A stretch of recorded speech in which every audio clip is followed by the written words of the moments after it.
As the man in the cloak walked forward, corpses of people he had killed along the way appeared around him. The man, lying on the ground, asked the approaching man in horror who he was and why he was doing this. The man in the cloak chuckled, repeating the man's question about who he was. He replied that he was evil just like them. He used his black hole skill, and hands emerged from the ground, dragging the corpses underground. Present time, a luxurious room in the mansion of a clearly wealthy family. Someone slowly opened their eyes, looking at the ceiling. An antique telephone and a lamp stood on the nightstand. The door to the room opened slightly. The woman standing by the baby's crib greeted the returning gentleman and introduced him to his son. While the woman smiled, he approached the crib. The man, looking down, said that he was finally able to meet him. He took the baby in his arms, saying that nevertheless, for a baby, even such magical power was too much. A terrifying guy. There were no questions about his skills as a future leader, and his compatibility with the magic of the House of Ark was also in order. But from now on his life would be filled with more than just joy. He decided to name this child Absolute and told him to listen, advising him to live by his honor and his own path. Sometime later, the hero was dueling the knight with swords, and shouts of encouragement to Lord Absolute came from the sidelines. The hero shouted at the knight to repeat the battle. The hero's name is Ark Absolute, and he is a reincarnated being. 10 years ago, he opened his eyes and an unfamiliar ceiling unfolded before him.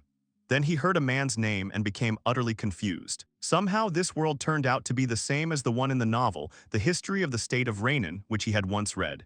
It was his favorite book. And at the same time, he realized he was the power broker behind the scenes, controlling an underground organization based in Reincarnation and Duke Ark Absolute, who had brought harm to many of the country's inhabitants.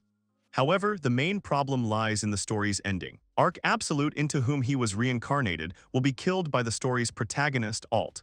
The reason for his defeat is simply that he had no allies. He had the power to control the kingdom's underground organization, but its part, under the auspices of the aristocracy, betrayed him in favor of the hero's camp. And as the situation worsened, he increasingly diverged from other people. As a result, during the battle with the hero, he was completely alone, and his fate was to be defeated by a hero with overwhelming influence. If the story continues in this vein, he will be killed, and that's the only thing he doesn't want to admit. He had two options. The first was to reform and get along with the protagonist. The second was to defeat the protagonist as the antagonist. He definitely chose the second option, even though he liked the protagonist's romance and couldn't stand it. He decided that since he was born a villain, he would become a villain, just like in the original story. But he would not lose. Before the main events begin, he will eliminate all factors that cause anxiety and be fully prepared. He rushed forward, attacking his opponent in sparring. He decided that as the ultimate villain, he would wipe out the protagonist. When he struck, the knight's mouths dropped open in shock. The tip of a sword gleamed at his opponent's throat, and he, in full port, acknowledged his defeat before Ark. The hero thought his plan would begin with recruiting loyal allies. Knights ran to him, saying that victory in the battle was already expected from the Lord Absolute. The hero replied with a stern expression that it was obvious. The knights shuddered in fear. He cursed silently. He's had a lot of trouble with this absolute evil skill. It's a skill with development potential that gives you strength based on how much you're hated. But the hero can also become stronger thanks to this skill. The hero apologized to the knights, saying he'd gotten a little carried away.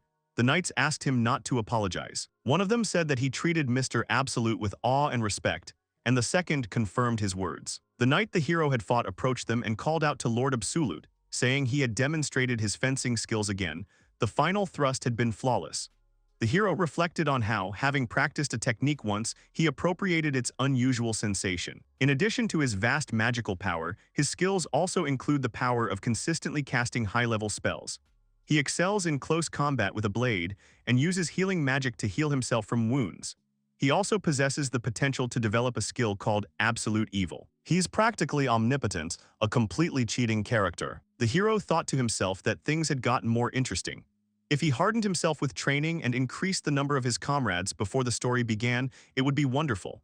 A knight ran toward him from the side, calling out to him. He was told that Mr. Villain was calling him. A little later in his father's office, Willen said he'd heard reports of his diligent studies and rigorous training. Willen Ark, the current head of the Ark clan, said that this was expected of the next head of the Ark clan, and that from now on, the hero must not forget to study diligently. The hero's father, Willen Ark, serves as the head of the kingdom's underground organization.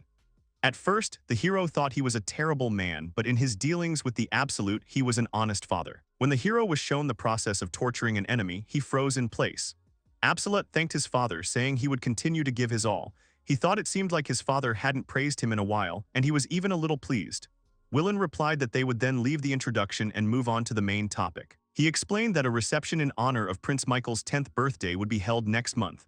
It was being organized by the royal family, and this time many of his peers would be there, and Absolute was expected to attend as well. Upon hearing about Prince Michael, the hero felt as if he had sided with the protagonist in the story. The leader said he really didn't want to say it, but the hero's skill could easily lead to misunderstandings, so he should behave well at the reception. The hero agreed and asked if the conditions had ended, and if so, he would return to his training. After his son left, the leader smiled, wondering if he'd even considered the pressure and not responded with his own glare. Shai, the butler and by extension, a member of the reconnaissance team, said he was receiving reports that the hero's level was currently above 40. He found this suspicious and likely already exceeded that level. Willen added that by the time the Absolute inherited his position, he would likely have achieved a high position of power in the kingdom, and it wouldn't be a problem if he forcibly suppressed the organization and forced them to follow him.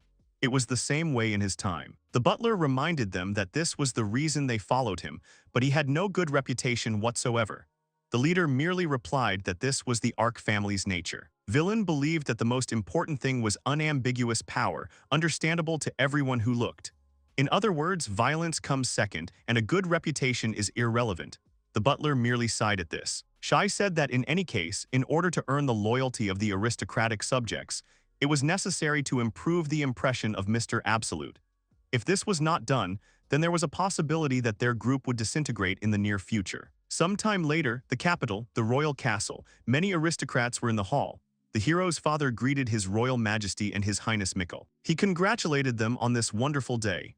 The king thanked the Duke of Ark and saw the child nearby. The hero said they were meeting for the first time and introduced himself to the king. As Absolute Ark, the king had already heard of him. The prince and the hero's gaze met, and the prince turned away with a displeased face. The hero froze at this. Willen called his son, saying it was time for them to go.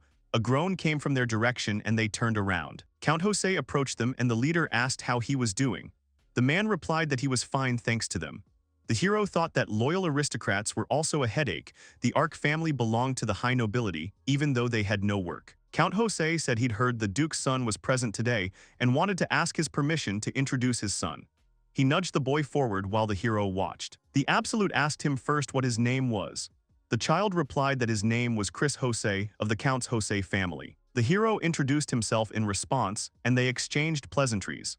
The hero reflected on the hostility even felt by the aristocracy, which made him fear for the future. However, he has no choice but to start a conversation directly. The hero believed that this was the first way to prevent his collapse. The head turned to the Absolute, saying that he had probably already greeted most of those present, and that the adult's room was further on, so he should go to the hall opposite and be there. The hero entered the indicated hall. All the children around him froze, experiencing varying emotions at his appearance. He heard the whispers and judgment around him, and he began to get angry. Everyone around started to run away from him. He heard a scream from the side. Someone was saying that their clans were connected to an underground organization and had the courage to show up at the celebratory event. The hero caught the scream. A group of children sat on the floor. One was even beaten, while others loomed over them, shouting at them to get lost right now. The hero recalled the loneliness of the Absolute in the book and understood why this had happened. One of the attackers swung his arm, intending to hit Chris, shouting that if they didn't leave, the attack would degenerate into scum. Chris closed his eyes, bracing himself for the blow. Everyone heard a voice asking the attacker what he was doing. Everyone froze in horror and turned to see the Absolute. Chris watched as the hero walked towards them and said in a menacing voice that he would ask again if there was no answer. He stood in front of the guys, covering them, and asked what he was doing with the subjects of the Ark family aristocracy. He noted that it seemed that among them there was also a victim of violence. Ark decided to listen to the reason and looked at the offenders, saying that he would forgive them depending on the answer. He saw before him only small fry, intoxicated by the power of their majority, and they dared to go so far it was disgusting. Ark said that raising a hand against an Ark supporter is the same as starting a fight with the Ark clan itself. Isn't that right? He said with a menacing expression that he remembered their faces and that they should lather their necks and wait. The children ran away in fear. When the hall was empty, Absolute turned to the victims. They were trembling, still sitting on the floor. The hero remembered he'd forgotten to deactivate the skill and used cancel. Chris bowed to him, kneeling, and thanked the hero for saving them. He apologized for bringing shame on the Ark faction. Ark reached out to Chris and he closed his eyes. He placed his hand on his shoulder and a glow appeared. The child was surprised. The hero remembered that the child in front of him was Chris from the Count's clan Jose, and said that he looked terrible. Chris apologized again for forcing him to witness such an indecent spectacle from their opponent. There were so many high-ranking nobles, and they were unable to fight back, which ultimately led to the conflict escalating. Chris said he bore full responsibility and asked for forgiveness for the rest. The girl behind them stood up, bowed, and apologized for interrupting. She introduced herself as Lady Claire of the line of Viscount Claire.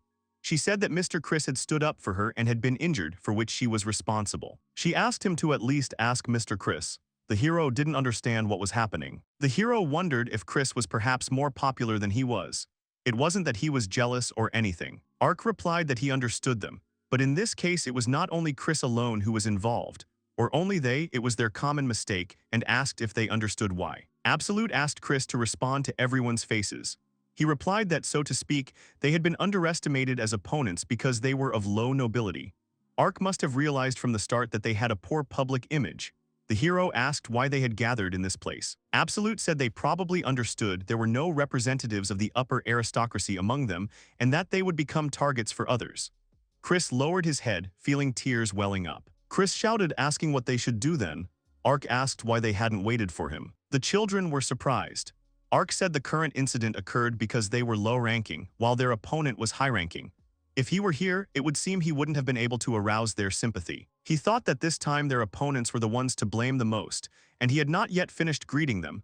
They left without waiting because they were afraid. These were also to blame. Ark said that, as he said, they also bear responsibility. So he decided to punish them. This seriously scared the children. The hero shouted that from now on, at such events or during studies, they must be in his field of vision. This would be their punishment. He thought that being around him was probably unpleasant, but they had to endure it. There was also a possibility that he would be betrayed by those he couldn't protect. Chris burst into tears, calling out to Lord Ark. The hero said not to misunderstand him. It was all for the sake of the Ark house, at least they had to protect him. Finally, he said that next time they should not leave his side without permission.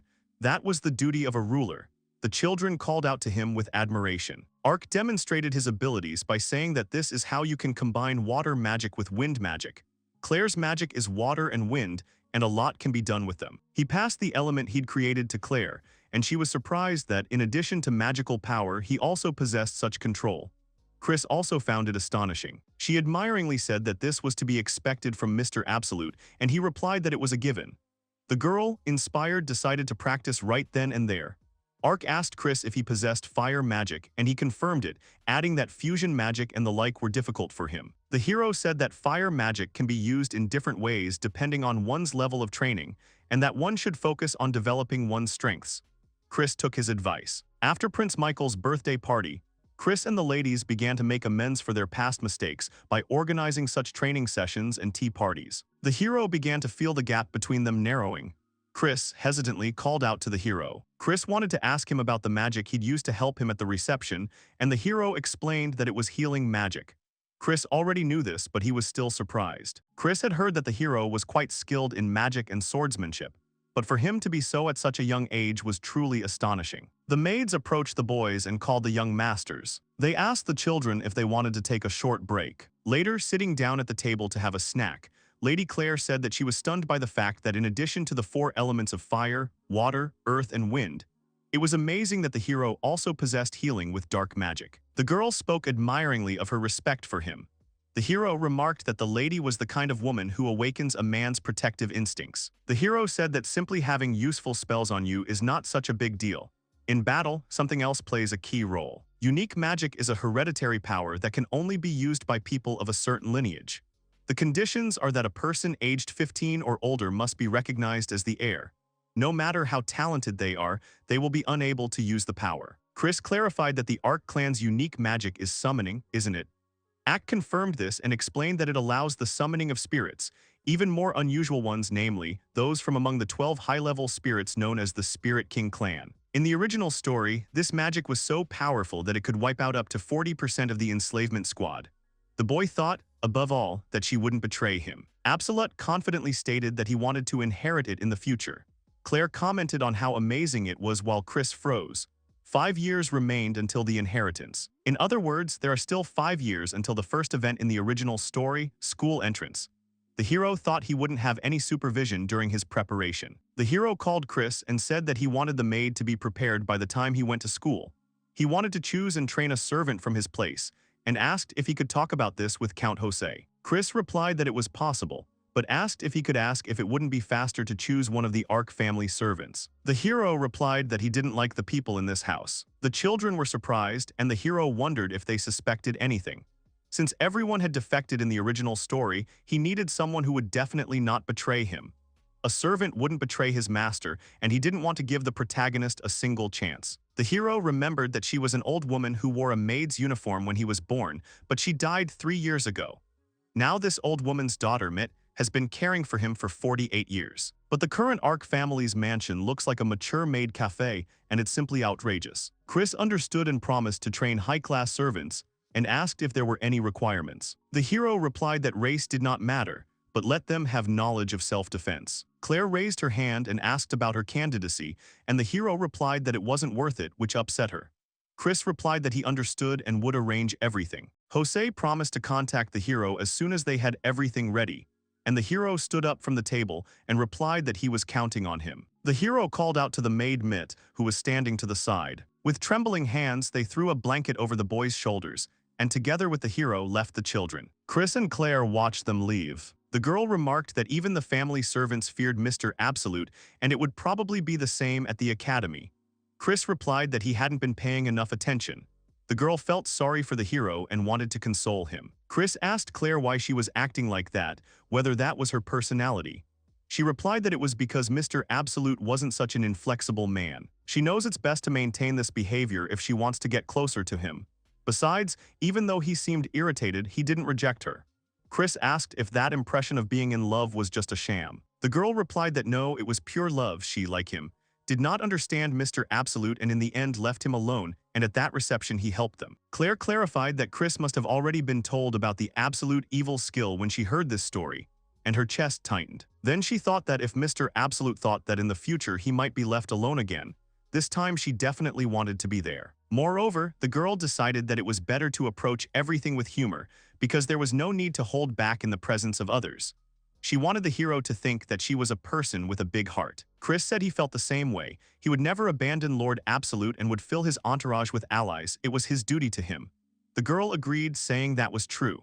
As they were leaving, the boy said he'd done the right thing by approaching Claire first, and she agreed. She excitedly said that besides, doesn't a handsome high nobleman have a promising future?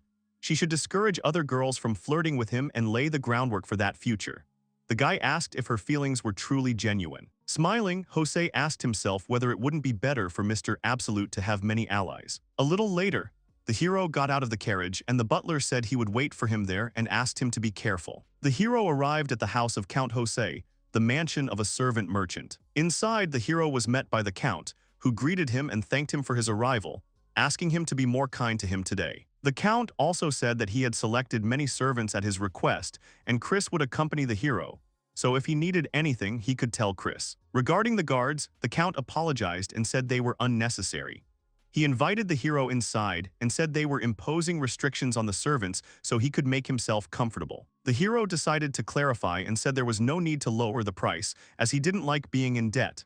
The count understood. Smiling, the hero thanked the count for his hard work, and the man thanked him back with a smile. Entering the room, Chris explained that from now on he would bring the servants here one by one. Their actions were bound by the contract skill so they wouldn't cause any problems. He gestured to a chair, asking them to wait. He asked to let him know if anyone was interested in the hero. Sitting down, Absolute realized they had a customized system, as this was his first and last purchase, so he had to choose wisely. It was like buying a house. Thanking them for waiting, Chris brought in the first servant. A girl with animal ears appeared before him. The girl, crying, introduced herself as Vul from the wolf tribe and 8 years old. She asked him to choose her. Chris said that he would now begin to bring the servants one by one, and asked to let the hero know if anyone interested him. A girl named Vul said that she was from the wolf tribe and that she was 8 years old, and she asked to be taken with him, which surprised the hero. The hero thought that she looked like she was about to burst into tears. It was unpleasant to encounter such a reaction every time, and yet even Chris's reaction made him surprised. he would get angry at the girl. Absolute asked Chris if Wool was too young to master martial arts. Chris said she was young, but wolves are natural-born wolves, and even as children they are stronger than their peers. He added that she was currently level 18, and considering her potential for development, he recommended taking Vol's mercy and transmutation skills. The hero was impressed, and it would have spared him any surprises. It's best to take servants young. The girl is scared now, but she'll quickly settle in if you treat her well. The hero said that he agreed with Chris, and for some reason the girl began to scream, begging, and crying. The hero thought maybe he should have been more careful, and Chris seemed angry with her again. Ultimately, the hero said they'd leave it at that for now and asked to call the next one. The hero was shocked when he saw the next candidate. The girl introduced herself as Elizabeth, 43, and said that if he took her, she would be nice to the young gentleman. The hero immediately called the next one. The next candidate entered the room. The girl introduced herself as Maria Stella, aged 15. Upon hearing the name, the hero immediately thought he'd heard it somewhere before. Chris explained that Maria was once a noblewoman, but became a servant because she couldn't pay off a huge debt, but she is a capable knight. He said that she had not yet awakened her magical abilities, and the hero immediately remembered her. Maria Stella is a character from the novel and an older sister type. She's cold at first, but after her release she becomes attached to the protagonist. That's her essence. There was a moment in the book when the girl asked the hero if he was already exhausted and that she agreed to lend him her knees, but when he woke up they would continue training. She giggled, telling the protagonist that he had a cute face. She also helped him wash himself. The hero, embarrassed, criticized such scenes in the book as inappropriate. If he won Maria over to his side, he would undermine the protagonist's power. And once she finished training, Maria would be able to use magic. She had enormous potential. And then the hero made his decision. He informed Chris of his decision. Chris assumed the hero had decided to choose Elizabeth, but the hero thought he was trying to foist her on him. Absolute said he was choosing Maria and Wool and wanted to make a contract.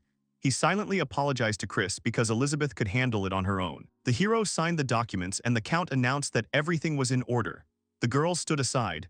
Vol was trembling and Maria was clearly angry. He told the girls that from now on he was their master and that they would both serve him as maids. Wool screamed that they said the hero was one of the kingdom's most feared villains. Upon learning that the hero was from the Ark clan, Maria became even more enraged. The hero replied that now that they knew about it, it was no wonder they felt disgust. She angrily asked what he intended to do with them, and that she would rather die than do something bad. The hero noticed that the mere fact of his origin aroused strong hostility in them.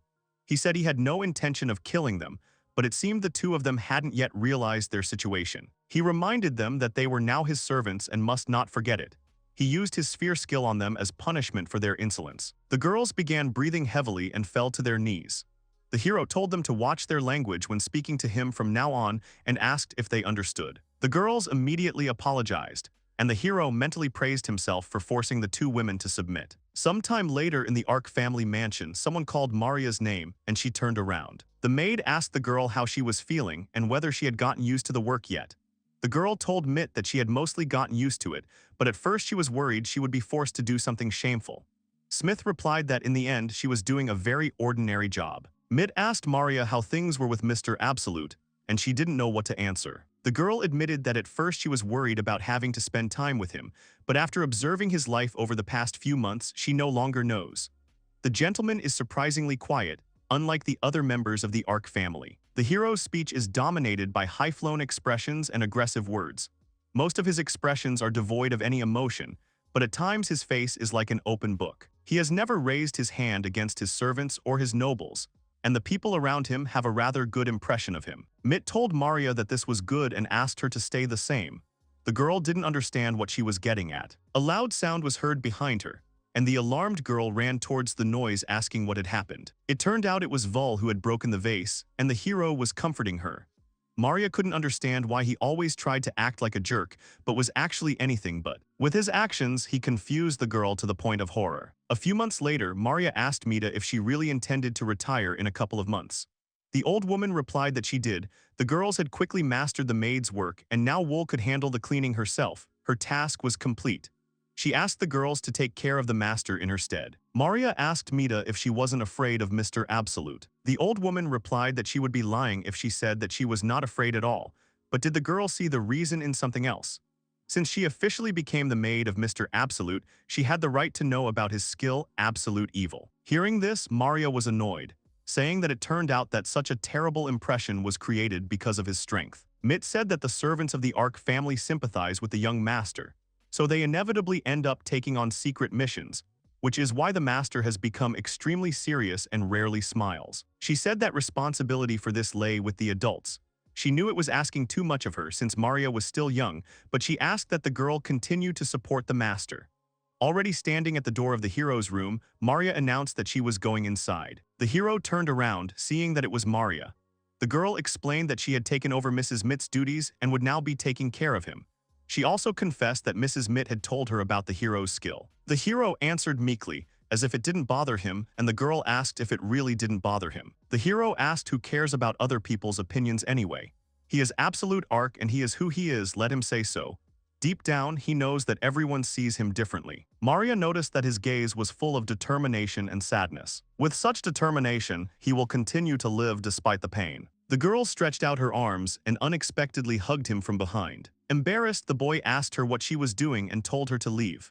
The girl ignored his cries and called out to him. She said that from now on she would be by his side as a servant, maid, and sister, and asked him to let her heal his wounded heart and she would never leave him alone. Sighing, he replied that he understood everything and asked to let him go and prepare a bath for him. The girl asked if she should join him and he shouted back that she shouldn't. Despite this, they continued to take a bath together. Meanwhile, elsewhere, the stranger grinned and clutched an object in his hand, saying he would use it to destroy the Ark family. Sitting at the table, Willen asked his son if he understood everything. The man had said it many times, but the kingdom needed the Ark family, not only to manage state affairs and combat unruly members of the royal family, but also to regulate relations with foreign noble houses. The Absolute replied that he understood everything. In the original story, members of the Ark clan were portrayed as simple villains, but in reality they were unsung heroes working in the shadows to protect the nation. Given the potential for betrayal by his own people, there's a risk that the prince will be rejected in the future. Continuing to serve the royal family is risky. The hero decided he needed to think of countermeasures. He asked his father what his task was this time. Villain said that there are gangs in the capital that are not connected to the Ark family and that they are putting a spoke in the wheels of the empire's rule, and there are about 300 opponents. He ordered the hero to kill them all, leaving not a single one. Leaving his father's office, the hero thought about the gang located in the aquamarine territory on the border between the Kingdom of Lenana and the Empire. The prime suspects were a family close to the Imperial Palace. The hero thought of Duke Noir. The Noir family is known for its involvement in underground activities and has recently been trying to expand its influence to other lands. So the Kingdom of Lenana naturally became a target. The Noir and Ark families may have different goals, but they have a long-standing conflict. This is what's called an institutional rivalry. Stepping out into the hall, the hero called out to Maria and Vul. He told the girls that he'd been assigned a mission, so he was leaving the preparations to them. Maria asked him if he was going anywhere. He confirmed this, and the girl asked to go with him. She promised they wouldn't be a burden, and Vul began to beg them to accompany him. The hero, throwing on his cloak, replied that there was no need, as he could manage on his own. He said that besides this, he might not be back by night, so they shouldn't wait for him and go to bed. The girls looked at him sadly, and replied that they would carry out the order and asked him to take care of himself and be careful. Aquamarine territory. The man shouted to the crowd that by crushing the leader of the opposing family, they would protect this country. Raising his staff, he shouted that the end had come for the Ark family, and the crowd roared. One man sensed something was wrong, but it was too late, because someone was already aiming for him from above. The hero activated the black hole skill, and the darkness swallowed up the people. Tech managed to retreat and watched in horror. The leader shouted for his men to calm down and said it was just teleportation magic and that those who had dodged it should attack. But at that moment, his men were already dying. Seeing the corpses, he shouted, asking the guys what was wrong with them. Having reached the leader, the hero wounded him while he was screaming. The hero continued to knock out one after another. Finally finishing, the hero was surprised that this was the end and a waste of time. But he didn't understand what these people meant by unsung heroes. While leading the cart with the horse, the hero called them just pathetic pecks, as he thought the royal family is hopeless and he needs strength. The hero needed strength to withstand the onslaught of enemies, and that was all he could think about. He suddenly spotted someone on the other side of the carriage. The unknown man wanted to hide but was frightened by the head that fell near him, and having fallen, screamed in fear. The stranger shouted that she was a servant of the Noir family and that if the hero touched him, they would not stand idly by. Upon hearing this information, the hero asked again about the Noir family. Grinning, the Absolute said that this was exactly what he needed, a worthy opponent. But first the servant would have to die. The boy crawled back asking why and who he was. The hero replied that he was evil. He said at the end that he was as evil as all of them and used a black hole. Sometime later, Absolute returned to the mansion, where a servant had already met him. Maria greeted him, and the hero said he'd already told her to just go to bed. Maria replied that the gentleman was doing his duty to the country. She wanted to greet him first. He, surprised, asked how she knew about it. Maria replied that it was all Vul who was worried about him and told her everything. And yet Maria was surprised and could not imagine that the Ark family was assigned such a role. The hero realized that Vul's skill was enemy search. Maria hugged the hero, and the hero mentally called her a brat and decided to scold her later for lying. The hero didn't understand what kind of hug this was.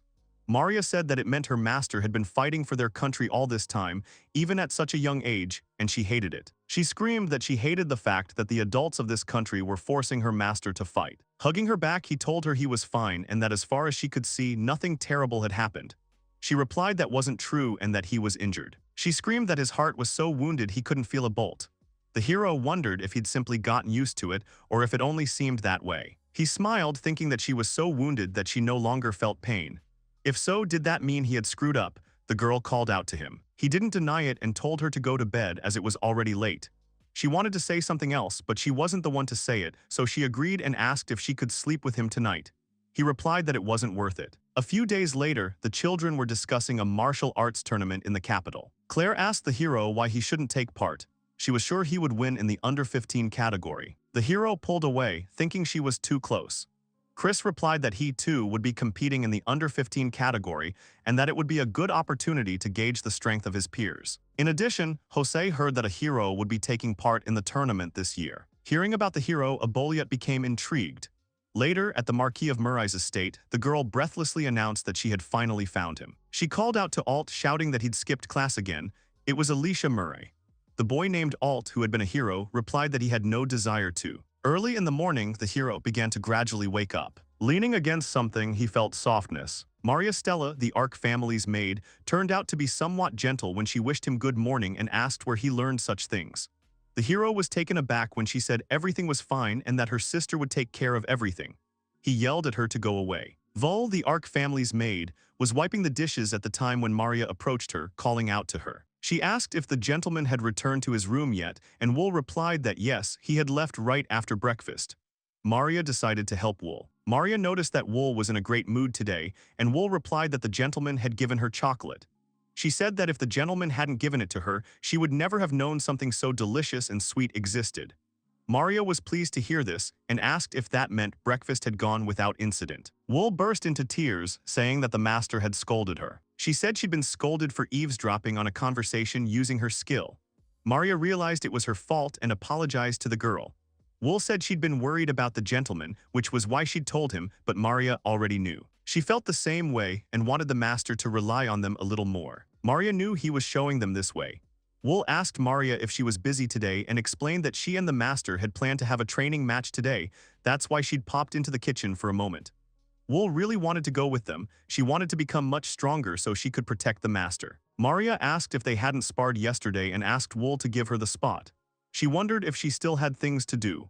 Wool said she did, and Maria suggested they finish it together quickly. Sometime later, Maria pointed her sword forward, telling the hero that she would not lose today. The Absolute told the girl to hit with all her strength, and she immediately rushed into battle. They began the battle by repelling each other's attacks. The hero's attacks were accurate and made the girl nervous. As a knight, great hopes were placed on Maria, so how could she be so inferior to the hero? The hero told Maria to spar again. She, looking at him, remembered her brother from the past. In the past, her brother Ortega also asked to repeat the fight again. She is Maria Stella, born a noblewoman.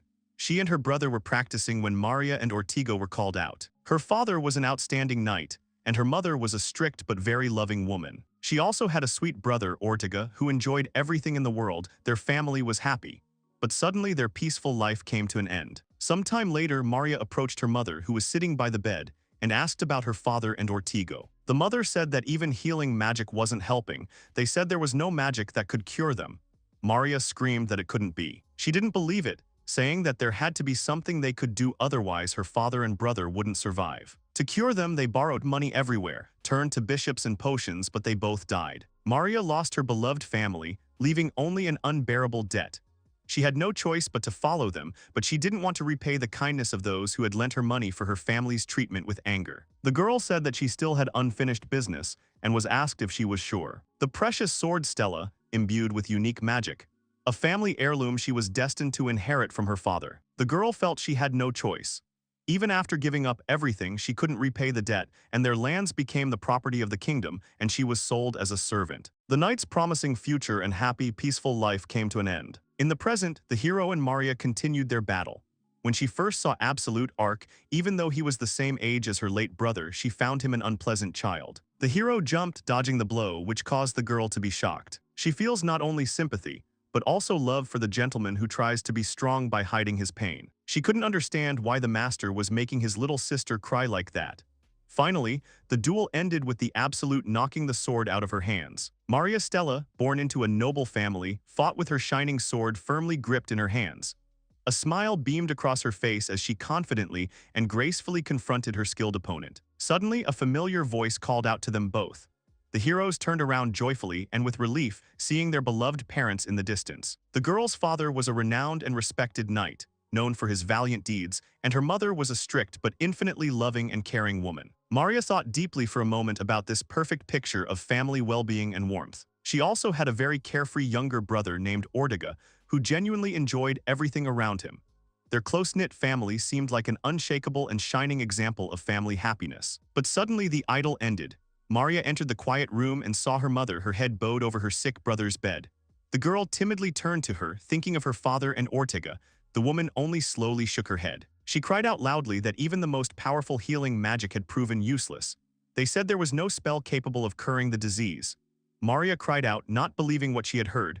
Tears immediately welled up in her eyes. She began to fervently plead that there had to be some solution, otherwise her beloved father and brother would inevitably die.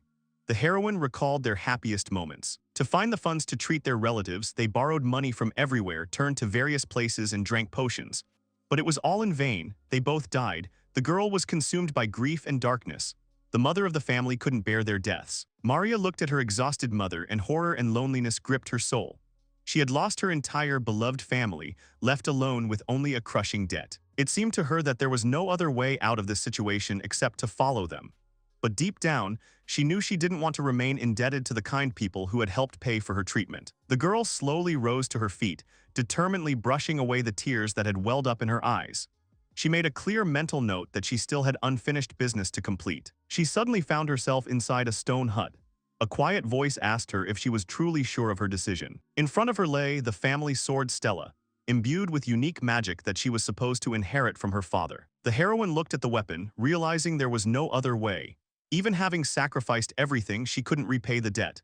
Their lands had become the property of the kingdom. She was destined to become a servant. The knight's promising future and happy, peaceful life came to an end. Maria sat on the floor. Suddenly, the sounds of swords striking were heard. A tense battle between Maria and the Absolute began.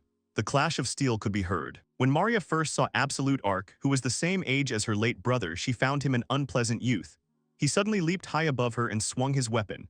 The heroine was surprised and shocked by this maneuver. She thought that she felt neither sympathy nor affection for the gentleman who was trying to appear strong while hiding his pain. The Absolute swung his hand with concentration. The girl also raised her sword high, preparing to parry the blow. Maria was perplexed as to why this young man was making his sister suffer so much. She was confused and upset. The fight ended, and they remained standing facing each other. The heroine noted that this was her 10th defeat in a row. She wondered if anyone could defeat the protagonist, even beyond swordsmanship. The boy timidly replied that he wasn't sure, but he believed his father would easily surpass his skill level. Absolute added that his father was a true monster. Maria was surprised to hear such words from him. The young man continued that while his father remained loyal to the royal family, he could not be sure of his full support. The protagonist noted that he wasn't part of the original plot and didn't know what his father had done when the Ark family was convicted.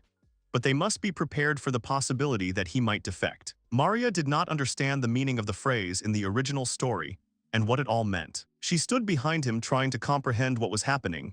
The hero turned around. Absolute apologized. He suggested they continue the duel. Maria pointed to a bench. She noticed he was tired, so she suggested they take a break. The heroine added that she had prepared some treats. There were sandwiches in the basket. The young man's stomach growled. He was clearly glad for the opportunity to eat and rest a little. They sat down on the bench together to begin their meal. Maria took the sandwiches out of the basket with a smile and offered them to Absolute. She carefully brushed the crumbs from his face and then handed him a towel so he could dry himself off. The guy looked a little depressed and didn't show any emotion while eating. The girl noticed that they both seemed very tired and offered to lie down on her lap if he wished. The young man initially refused, as he didn't want to, but was suddenly grabbed by the shoulders from behind and pulled down. The next moment, Absolute found himself lying on the maid's lap, beaming with pleasure. She looked down at him intently. The boy was embarrassed and blushed slightly. The girl continued to smile and look intently into his eyes. Absolute remarked that it was very sweet. He smiled and calmed down. He realized that this was exactly the moment he had seen in that original story. The girl stroked his head and he smiled happily. He felt unusually calm. After some time, they found themselves in a room at a large round table. The protagonist decided to announce an upcoming martial arts tournament in the capital. The maid approached the table. She remarked that the sweets looked especially delicious today. The hero informed everyone present that they would definitely go there. His comrades exclaimed with joy. Cruel expressed confidence that Mr. Absolute would certainly win, beaming with happiness.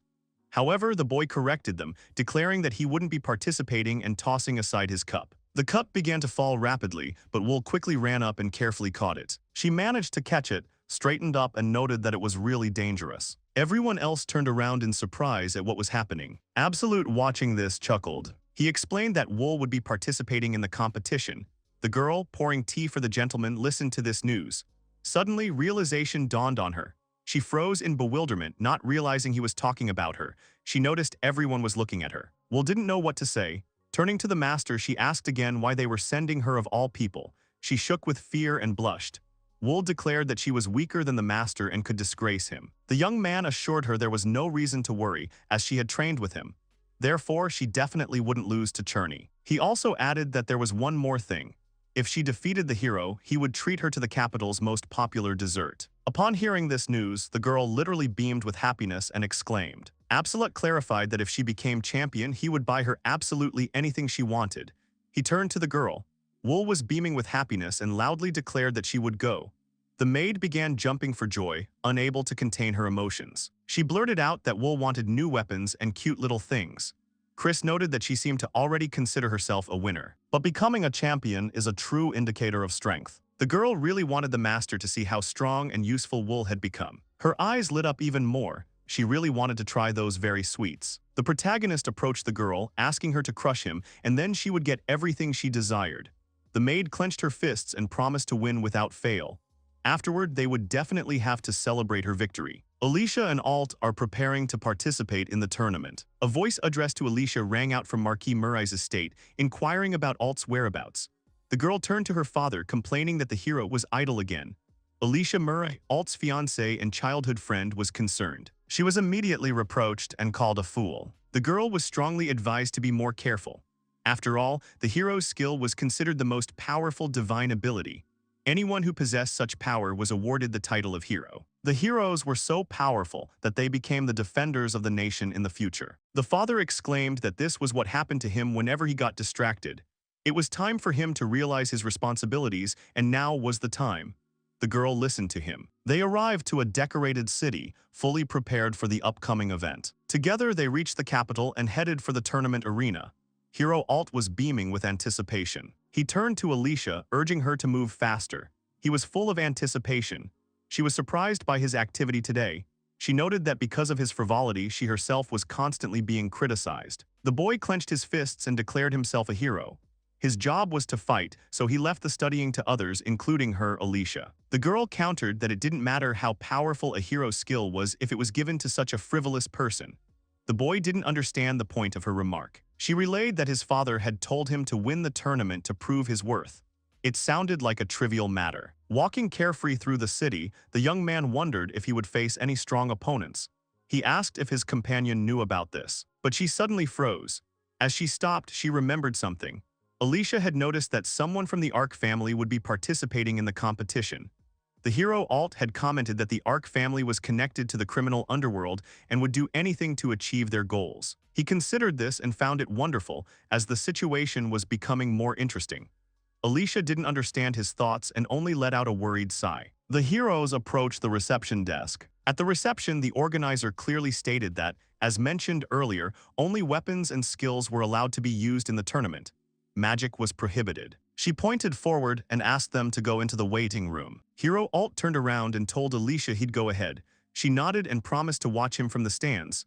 She called out good luck after him. The boy didn't turn around and continued on his way. He noted that he was fighting against the Ark family, and as a hero, he would surely defeat them. He turned around one last time and said with a smile that all the villains would be destroyed. Alicia thought for a moment and whispered hopefully that everything would go well. At that moment, Mr. Absolute was approached from the side. Chris said he had something he needed to do before Wool's performance. The protagonist understood, but then Cruel suddenly realized something. She asked if Mr. Absolute would like some water since she had prepared it herself. The boy turned around, wondering why she was offering him water she'd prepared herself. He noted that it was alarming, as he'd known something like this could happen. He didn't like it. He should have taken a closer look at her and gotten to know her better, instead of relying on his own knowledge. Rumor had it she was the best manipulator in the country. The girl asked if he wanted warm or cold water. The hero decided to take some just in case. He asked that the water be at room temperature. Using magic, the girl concentrated on filling the glass. She smiled and handed the glass to the protagonist. She added with a smile that it was fresh. The young man took a few sips. Cruel had insisted from the start that it was just water. After a few sips, he praised the drink, calling it delicious. Hearing this, the girl blushed and turned red. She quickly thanked Mr. Absolute. She was flattered because for some reason her water tasted better than that prepared by other water mages. Suddenly, Chris returned and loudly greeted him. Cruel offered Chris a taste of the water she had prepared. The boy began to ask what this special water was. However, the Absolute ordered him to remain silent. At that moment, shouts were heard in the arena and the stands filled with spectators. Vul entered the field and the crowd erupted in jubilation. Cruel was perplexed by what weapon she should use. It didn't look like claws at all. No one could tell whether the girl would fight practically barehanded. Vul's greatest strength was her astonishing speed. Since low and long weapons weren't suitable for her, they created something for her that could cause serious damage with one punch. All the heroes watched the events in the arena. Cruel was delighted, believing this to be expected from Mr. Absolute. Chris, however, was concerned about Wool's condition. He believed that despite her recent noticeable growth, she might still lack strength. The protagonist forbade her from using the address, and he noted that hiding an ace up one's sleeve is a basic strategy. He asked his friend to watch as the girl had matured considerably. Wool stood on the battlefield. Soon an opponent rushed toward her with a ball, preparing to strike. Absolute confidently declared that he had been coaching her. The girl watched intently, motionless. Suddenly, an opponent's ball flashed past her face. She glanced at it quickly and prepared to counterattack. Leaning forward, she quickly edged past her opponent. Chris was amazed at her speed. She moved quickly across the arena, and the young man couldn't comprehend that her opponent simply couldn't keep up. The Absolute was pleased with what he saw. He compared her to a wolf waiting for the right moment to pounce. The girl dropped to all fours and lunged at her opponent with her sword. It was noted that even in human form, she succumbed to her instincts, circling her prey like a wild animal. Suddenly, she launched a powerful punch at her opponent. The beastmen were truly beautiful. She put all her strength into the blow. The boy flew off and lay defeated in the middle of the arena. Chris was stunned by his absolute victory. He acknowledged that his choice of weapon was justified and apologized for his hesitation. Cruel commended the protagonist's foresight. However, the young man, without saying a word, thought he shouldn't be praised so harshly. The next duel was supposed to be against another hero. The protagonist tensed, anticipating his impending victory. He knew his opponent possessed a special skill. Although in the original story he won thanks to everyone's support, his powers were considerable. Absolute thought about the situation and decided to test his capabilities. Hero Alt took his place in the arena. He noticed that the attacker had been unlucky with his opponent. The opponent misunderstood him and remarked that he shouldn't have been underestimated. The hero assumed a fighting stance, saying that his opponent would see for himself. He brought his weapon into play. A fierce battle ensued, accompanied by the ringing of blows. The protagonist watched silently. Suddenly, he turned to Chris, asking if he was a true hero. Chris confirmed it. Absolute noticed that Alt seemed to be struggling with all his might. The hero realized that Alt wasn't weak, but he wasn't using his hero skill properly either. He simply swung his sword, overpowering with brute force, making his tactics noticeably inferior to Vol's. An enthusiastic crowd watched the battle. The heroes also watched the fight and were amazed that the hero Alt had finally won. Chris guessed Alt wasn't very experienced, but noted that few people possessed the same level of experience as the ultimate. The boy's eyes lit up. He remembered that the hero should have been handling the dirty work the Ark family carried out from the shadows. Then this young man would have gained experience, raised his level, and strengthened his mind. He thought with concern about where the country was heading. The final round of the Moscow Under-15 martial arts tournament had begun. Hero Alt began walking down a dark corridor, heading toward the arena. He looked smug, noting that he'd made it this far. The young man proudly acknowledged that among his opponents were some rather strong ones. However, he believed they were no match for him, a true hero. One more victory, and he would surely become the champion of this tournament. He was confident that his opponent from the Ark family would be defeated. Alt asked Asilia to closely monitor the upcoming match. A sudden flash of light illuminated the entire arena. Hero Alt firmly resolved that he would return, living up to his title as a worthy hero. Will watched her opponent's every move intently and carefully. Their intense gazes met in the center of the arena, and both fighters instantly became combat-ready. They slowly took up their positions facing each other, carefully preparing for the decisive attack. A loud roar announced the start of the grand final duel between Alt and Vol. The heroes exchanged quick glances. A sharp signal rang out. Vol rushed forward at her opponent, and the hero Alt was momentarily stunned by such a sudden attack. He tried to reach out to her, asking about the fate of the Ark family as the girl continued to move rapidly around him. Suddenly she stopped, considering something. She whispered that she was doing this for her master. The young man didn't hear her words. The girl raised her head, smiled, and showed her fangs. Her gaze was full of concentration. Alt was surprised by the fact that, despite her youth and fragile appearance, a predatory glint could be seen in her eyes. He was perplexed, trying to comprehend what horrific preparation they could have given her within the walls of the Ark house. The boy shouted loudly, demanding the name of the Ark family member who had ordered her to participate in the tournament. The girl replied that if she won, she would receive a delicious meal, so she was completely prepared. She made a sharp dash forward, noting that she had no time at all for a long fight. Wool kicked her opponent's sword with all her might. The hero shuddered, and his hand began to tremble. He noted her great speed and strength, which made him wonder if this meant she was constantly undernourished. The boy angrily exclaimed, turning to the Arks, and declared that he would not forgive them for this. The girl, cowering, began to dart around the field, refusing to be caught. She struck one blow after another at his sword, which he used as a shield. The hero struggled to keep up with her, noting her incredible speed. Vol moved so swiftly that it seemed as if there were several of them on the field. She was incredibly fast and agile. Suddenly, the girl appeared right behind Alt. She delivered a powerful kick from behind, aiming at him, but again hit his sword. Alt cursed, complaining about how difficult it was to fight such a small girl, and asked her not to underestimate him. He made a decisive swing with his hand and cut the air. Looking ahead, he discovered there was no one in front of him. He couldn't understand where his opponent had disappeared to. Asilia shouted from the stands for him to look down. The boy froze but was immediately hit hard in the jaw by a punch from below. Wool, using her technique, landed the blow. Asilia, watching from the stands, gasped at the sight. Chris also stood up, expressing his surprise. Absolute was pleased with the unfolding spectacle. Hero Alt began to fall, blood began to flow from his nose. He landed heavily on the ground, motionless. Wool stood nearby, watching timidly. The crowd was unsure how to react to this sudden denouement. Suddenly, shouts erupted from the stands. Everyone cheered, declaring Wool the winner. The girl stood in the center of the arena, a little confused. She smiled and remarked that she was eagerly awaiting the promised sweets, already savoring their taste. Asilia Murray was upset by her friend's defeat. Wool confidently won the competition, and Absolute Ark expressed his satisfaction with her. The entire huge arena rejoiced with joy, and the heroes watched the events from their seats in the stands. The girl stood opposite her defeated opponent to the enthusiastic, loud cries of the gathered crowd. Cruel exclaimed with delight that they had indeed won. They watched Wool in the arena, closely following her movements. The girl glanced around cautiously. The protagonist calmly noted that the owner of such a power could become a serious problem for them. But its owner turned out to be too inexperienced to reveal its full potential. He coldly concluded that if that guy had managed to land even one solid blow on Wool, then they would probably have lost the fight irrevocably. And that was why she didn't even let him try to attack. According to the protagonist, Wool was undoubtedly the strongest in this arena. After some time, the three of them walked slowly along a long, dimly lit corridor. Absolute noticed that in the original story, Alt was weaker due to his lack of combat sense. Without this quality, if he had gotten closer, they could have been defeated. From now on, he needs to keep a closer eye on the hero. Unexpectedly, Wool appeared ahead and turning to her master joyfully announced her return. She asked him to treat her to sweets and allow her to go shopping.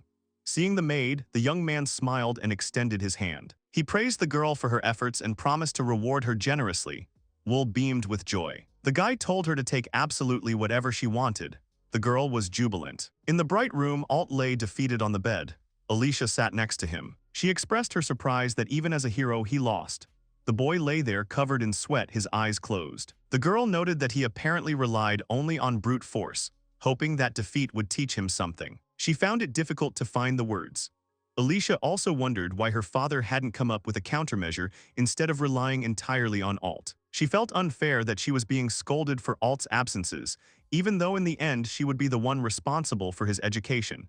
She felt very hardworking. Moreover, it was the father who decided to shelter the hero. Suddenly, Alt began to open his eyes and saw Alicia nearby. She called his name, exclaiming that he was finally awake and asking how he was feeling. Confusion was evident in the hero's eyes, and he quietly said that he had lost. Alicia confirmed this and asked if he had learned his lesson. Sitting up in bed, the hero decisively declared that he had made an important decision. Alicia Murray was surprised, thinking he'd finally understood. She exclaimed that she'd believed in him and in his sense of duty. Alt frowned and firmly stated that he intended to destroy the Ark family. The girl couldn't believe her ears and asked again. He explained that after watching that girl in the finale, he came to the conclusion that the nobles who treated her so cruelly and forced her to fight should not exist. The rumors about the vileness of the Ark clan turned out to be true. Surprised, Alicia did not understand his words. She spread her hands and explained that the Ark family belonged to the high nobility. The girl decided that for a hero that was one thing, but for a commoner like him, destroying the high nobility was reckless. If he got involved with them, the Murray family would suffer. Nevertheless, the boy was already pondering concepts and plans for crushing his opponents. Acelia asked again if he was listening to her. The hero responded, turning to his friend, that they must exterminate the Ark family together. The girl noted that he wasn't listening to her at all. Alt admitted that he couldn't defeat them alone. However, he expressed confidence that with her by his side they would succeed. Alicia retorted sharply, urging him not to joke in such a tone. She stated that she would not support him with such unfounded arguments. In her opinion, in order for her to take his side, he had to find a compelling reason and assemble an impressive army. Only then will the girl be able to support him. Hearing this, the young man perked up. Alicia emphasized that until then, he should avoid conflict with the Ark family. She didn't want the Murray clan to suffer because of him or her. The boy listened to her words. He picked up his weapon. Rising from the bed, he interpreted her words to mean she wanted him to gather soldiers from the royal family and crush the nobles. He concluded that Alicia thought differently. The hero stood up, smiled, and promised that he would definitely do it for her. The girl shuddered as if struck by electricity, stunned by his determination. Meanwhile, a new message from Prince Michael arrived at the Archive estate. The heir was ordered to deliver wool to the palace. The young man remembered the young man in whose honor they had recently held a reception. Michael had been one of those who had supported the hero in the original story. The Absolute decided that they couldn't allow the prince to become their enemy now. Absolute turned to Vol and informed him that they were going to the palace immediately, as Prince Michael had summoned them. Wool trembled with fear. She couldn't understand what she might have done wrong and began to worry that she might be killed. The young man hastened to reassure her, assuring her that no one would dare touch her. He suggested that perhaps the prince had simply caught her eye at the tournament and wanted to take her for himself or something of the sort. The girl whispered the prince's name. Tears welled up in her eyes. She couldn't understand the reason for such fear and asked if her master hated her. Wool remembered all the moments they shared together. However, the guy firmly told her not to be afraid, because he would not give her up. He explained that she could always refuse the prince's offer if she did not wish to join his side. Moreover, he promised to do everything possible to protect her. Absolute added that in the end she remains his maid. Vol beamed with happiness and approached her master. She hugged him tightly, declaring her complete faith in her master. The heroes soon arrived at the palace.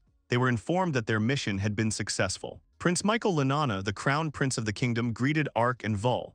He invited them to sit. The Absolute turned to the prince. They sat down in the chairs opposite, looking at the numerous guards with bewilderment. The entire room was heavily guarded.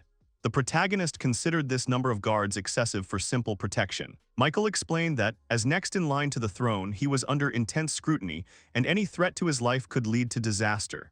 He acknowledged that they might be uncomfortable but asked for a little patience. Wool became enraged and an aggressive aura surrounded her.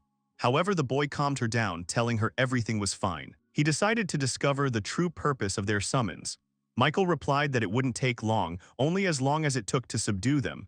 Absolute Ark's gaze suddenly became determined. Michael pointed his finger at Vol and demanded that she join him. In exchange, he promised to pardon the protagonist. He firmly declared that he refused all of this. He expressed surprise that this was all they wanted to say and announced that they would leave. Suddenly, a sharp, gleaming sword was pointed directly at the hero. All the guards immediately drew their weapons, preparing to attack. One of them still held his sword, aimed at the Absolute. Ark asked what they were trying to do and why the guards had drawn their swords. The boy turned to them and furiously warned them for the first and last time to immediately return their swords to their sheaths. All the guards were frightened. Michael watched and laughed. Michael jumped up from his seat.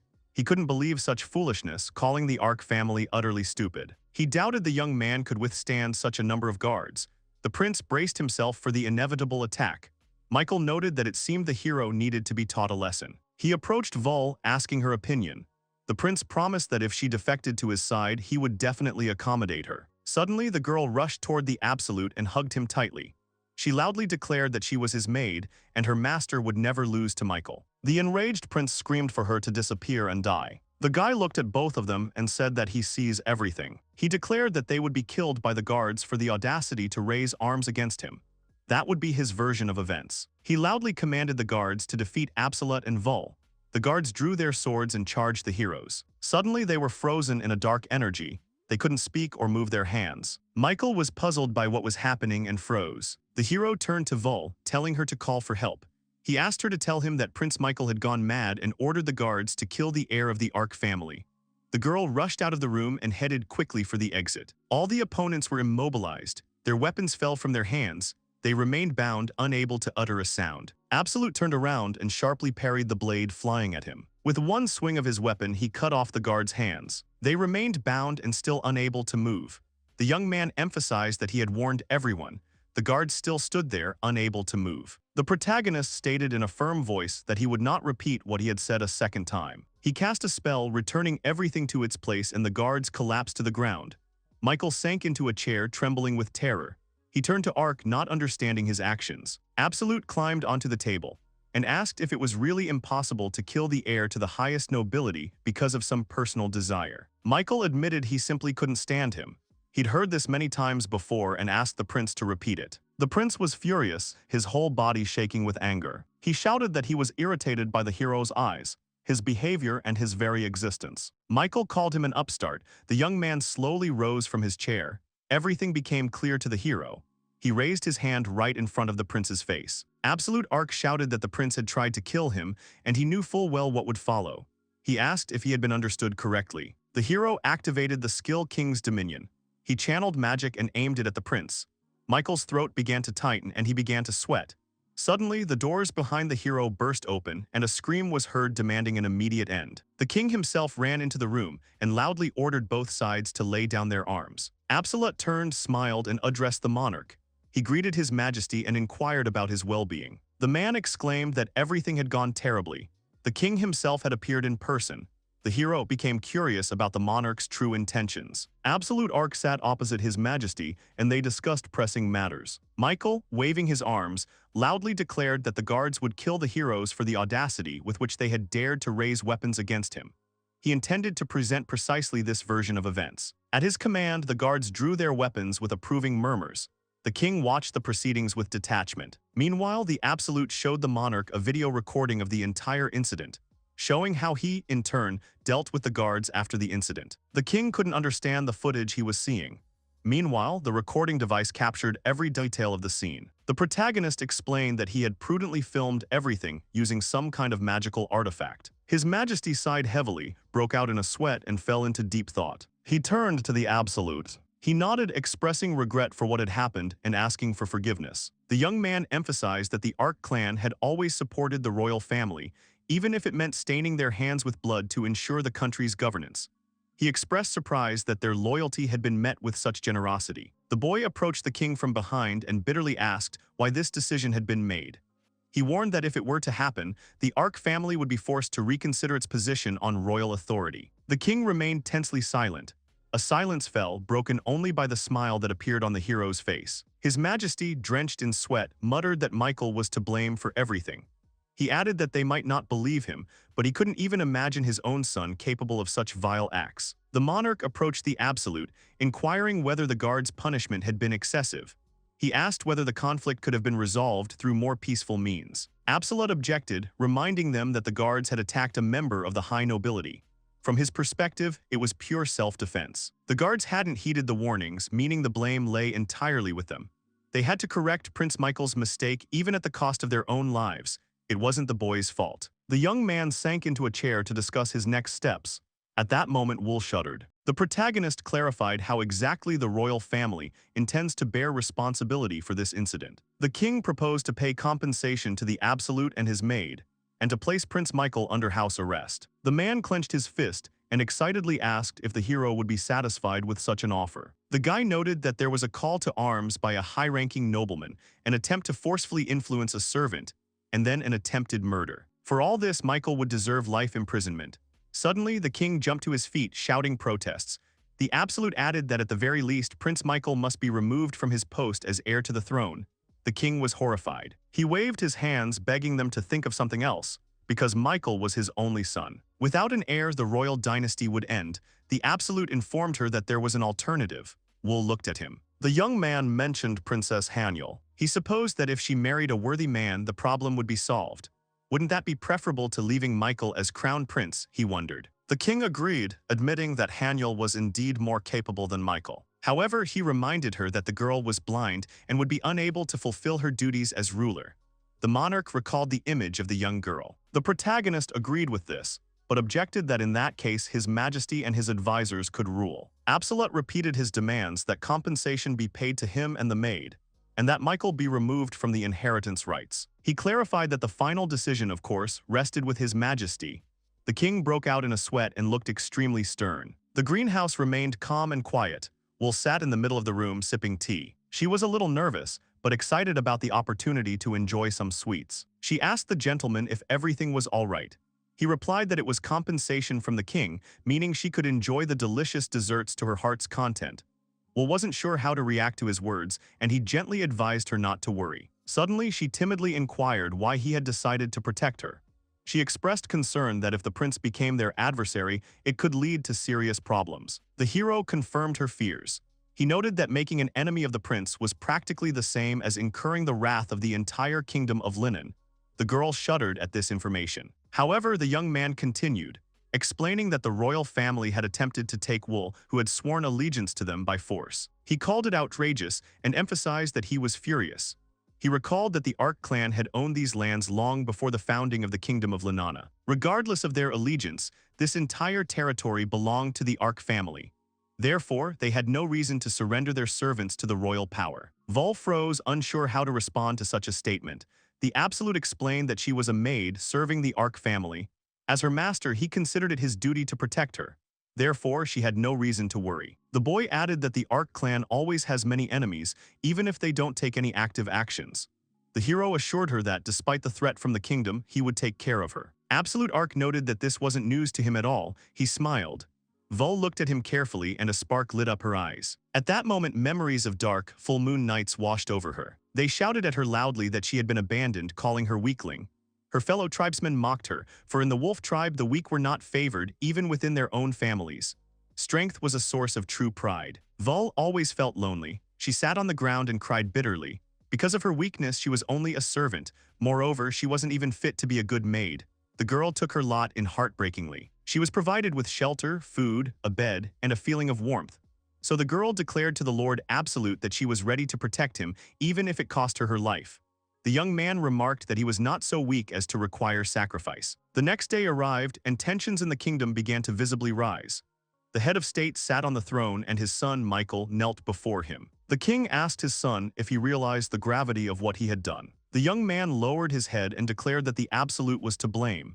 He claimed that it had attacked first, and he had no choice but to strike back. The ruler took out a recording device and asked if Michael would dare to repeat his words when watching the recording of what happened. The young man exclaimed in amazement, not understanding how this was even possible. The king explained that the recording had been provided by the Absolute and that his son had committed the unthinkable.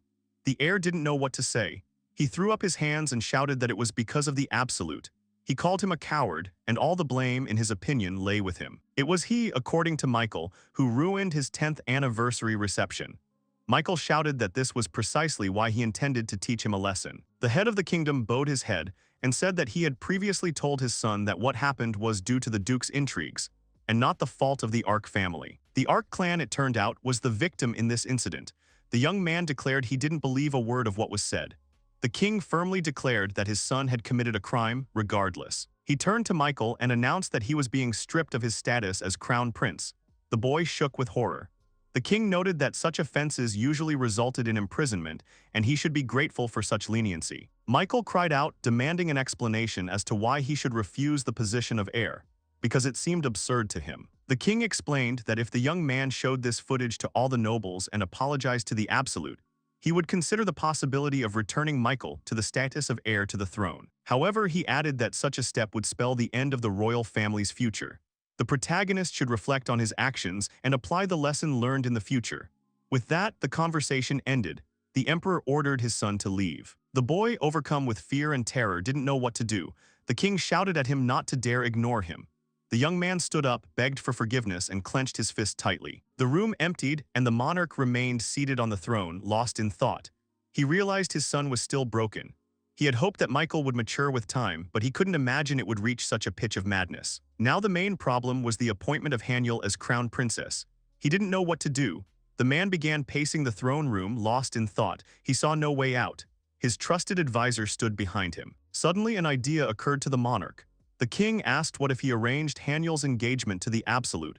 The thought struck the advisor and he became frightened. The ruler continued his reasoning, noting that this might not be a bad decision. Opposing Duke Zen, who supported Michael, would have meant confronting an enemy. But improving relations with the Arks was more dangerous for the country. By getting closer to the Ark family, they could also gain significant support from them. Should they move in this direction, the advisor asked His Majesty to wait a bit to consider everything. 5 years passed. The Ark family estate was still bustling with activity. At that moment, the fight broke out. The sword flew to the side, hovering in midair. The girl leaned over her fallen opponent. It was Maria Stella. She was 20 years old. She lamented that she hadn't been able to keep up with the hero lately. Maria admitted that this upset her a little, even though she found him adorable. Suddenly, someone called out to her from behind.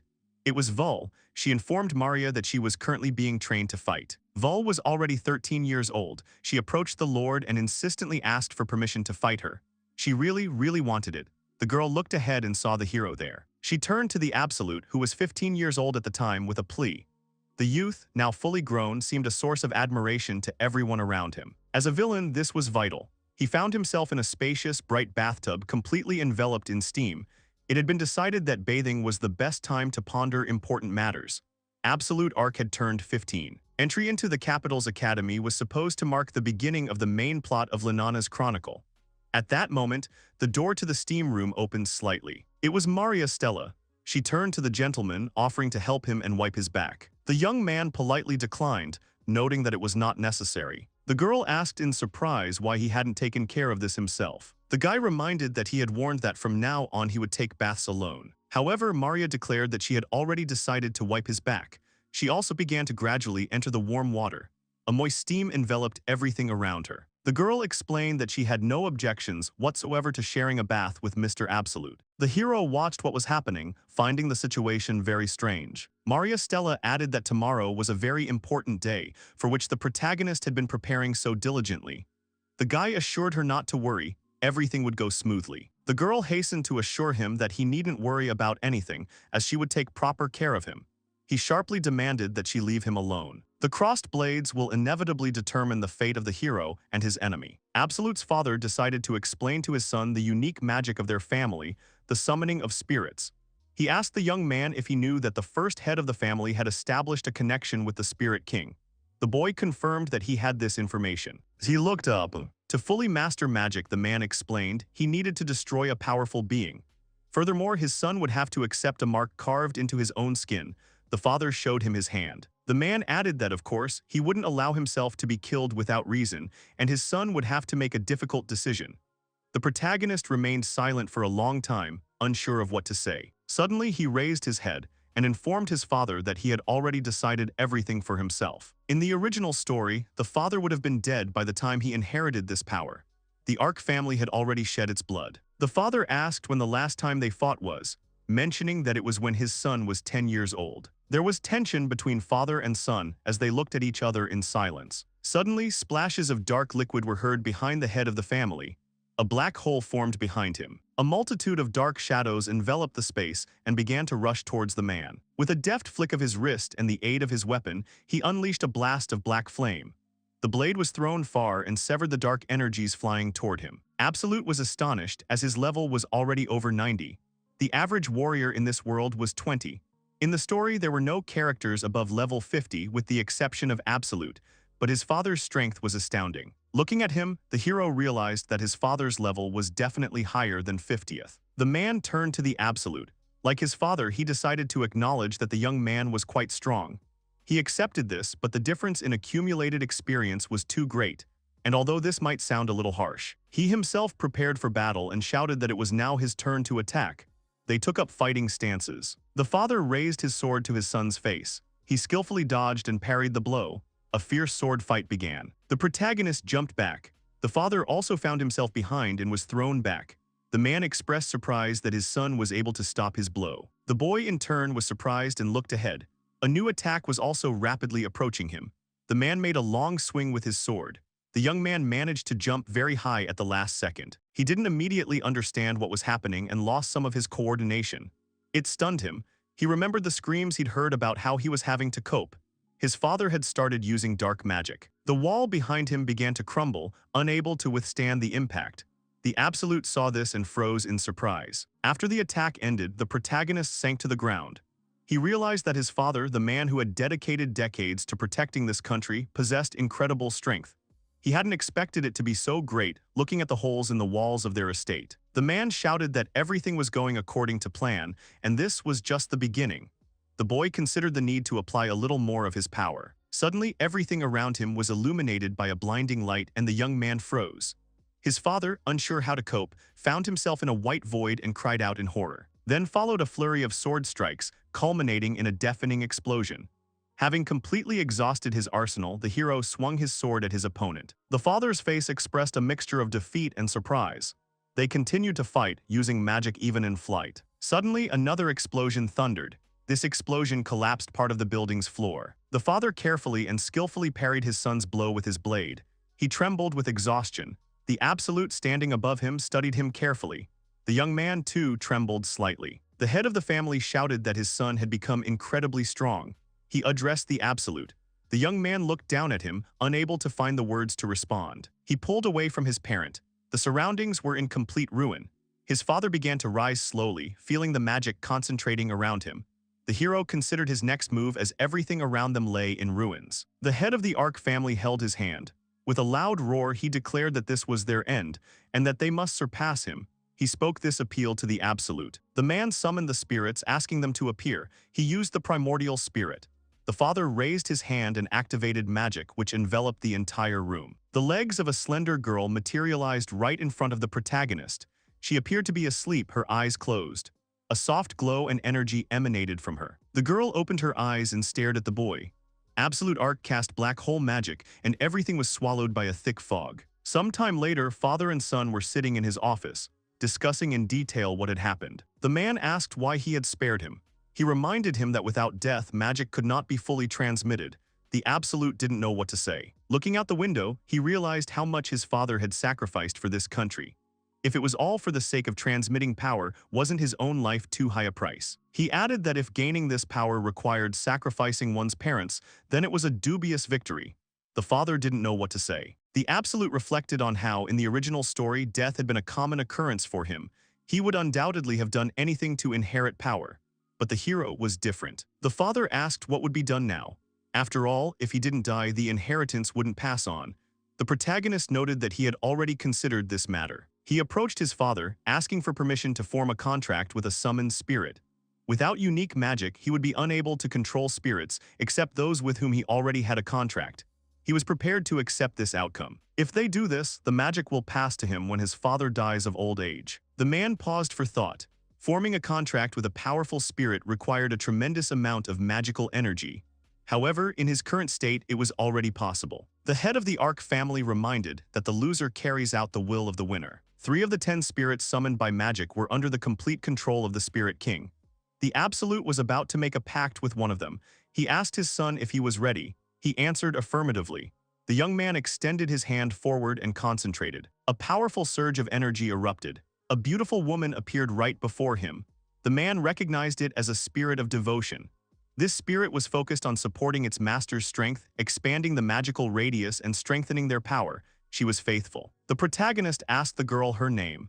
The man explained that spirits could understand their speech, but in the human world they were deprived of the ability to speak. The young man looked resolutely at the entity that appeared before him and decided to call it Toa. He then asked the Toa to shrink in size. The spirit girl complied and the boy praised her for her obedience. His father addressed the Absolute. The head of the family explained that although his son had not fully mastered the power, he had nevertheless entered into a contract with a powerful spirit. He added that upon completing his studies at the academy, the young man would undoubtedly become the head of the Ark clan.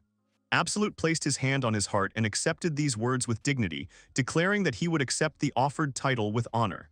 Now he looked forward with courage. Lunana's royal castle. The man, extending his hand, exclaimed that he never thought they would meet again. He expressed relief at learning that the head of the Ark family was alive. The Ark family admitted that he had narrowly escaped death. The king and the head of the Ark family shook hands. They sat down at the table. The Ark leader remarked that, having killed so many people, including his own father, he had never expected to live so long. The ruler asked him not to say such things. He recalled that the Ark family had made a huge contribution to the country's reconstruction. The Ark leader was not only his childhood friend, but also a trusted ally. The king looked attentively at his guest and confirmed how glad he was to see him alive. He would have liked Michael to demonstrate his strength in a duel. At that moment, a girl poured tea from behind. However, the Absolute, even in the king's opinion, proved more capable. Because of Michael's complexes and prejudices, the ruler had little hope for a good relationship between them. The king asked the Ark leader if he had considered the engagement of Absolute and Haniel. The man laughed, not knowing what to answer. The Ark chief explained that he had been planning to leave this life and had forgotten about it. He apologized, adding that he had planned to leave everything to his son upon his death. The king was at a loss for an answer. The Ark chief remarked that he felt tired of serving the country. He assumed that once his son became head of the family, he would likely not work so actively for the kingdom. This news shocked the ruler. But if the Absolute does not receive due compensation, then its future will be in question. At the Royal Academy of Lunana, people were bustling about the city and numerous carriages were arriving. One man opened the carriage door and greeted Mr. Absolute. He nodded, agreeing with what was happening. The hero walked forward through the academy grounds, surrounded by his friends and comrades. He looked up. The boy had gathered everyone around him to discuss the upcoming exams. Chris explained that the tests would include writing, magic, and close combat. Based on these tests, the students would be placed into classes from A to D. He assured them they would earn enough points without distracting Mr. Absolute. Also expected this year was the reception of Michael, the saint and hero. Care had to be taken not to tarnish the name of the Absolute. Chris turned to his master, saying it was his turn. The Absolute sternly ordered the crowd to give it their all. The crowd unanimously agreed. The heroes continued on and saw a saint standing before them. Chris pointed out to the master that the girl in the nun's robes was probably the saint. When she opened her eyes, everything around her began to glow. Chris was struck by the incredible aura emanating from her. The protagonist noted that this was the heroine from the original story. She repeatedly healed the hero during battles with the Absolute One thanks to a skill called Restoration. Her beauty and strength boosted the fighter's morale. The young man thought about Saint Eliza. She seemed as dangerous to him as the hero.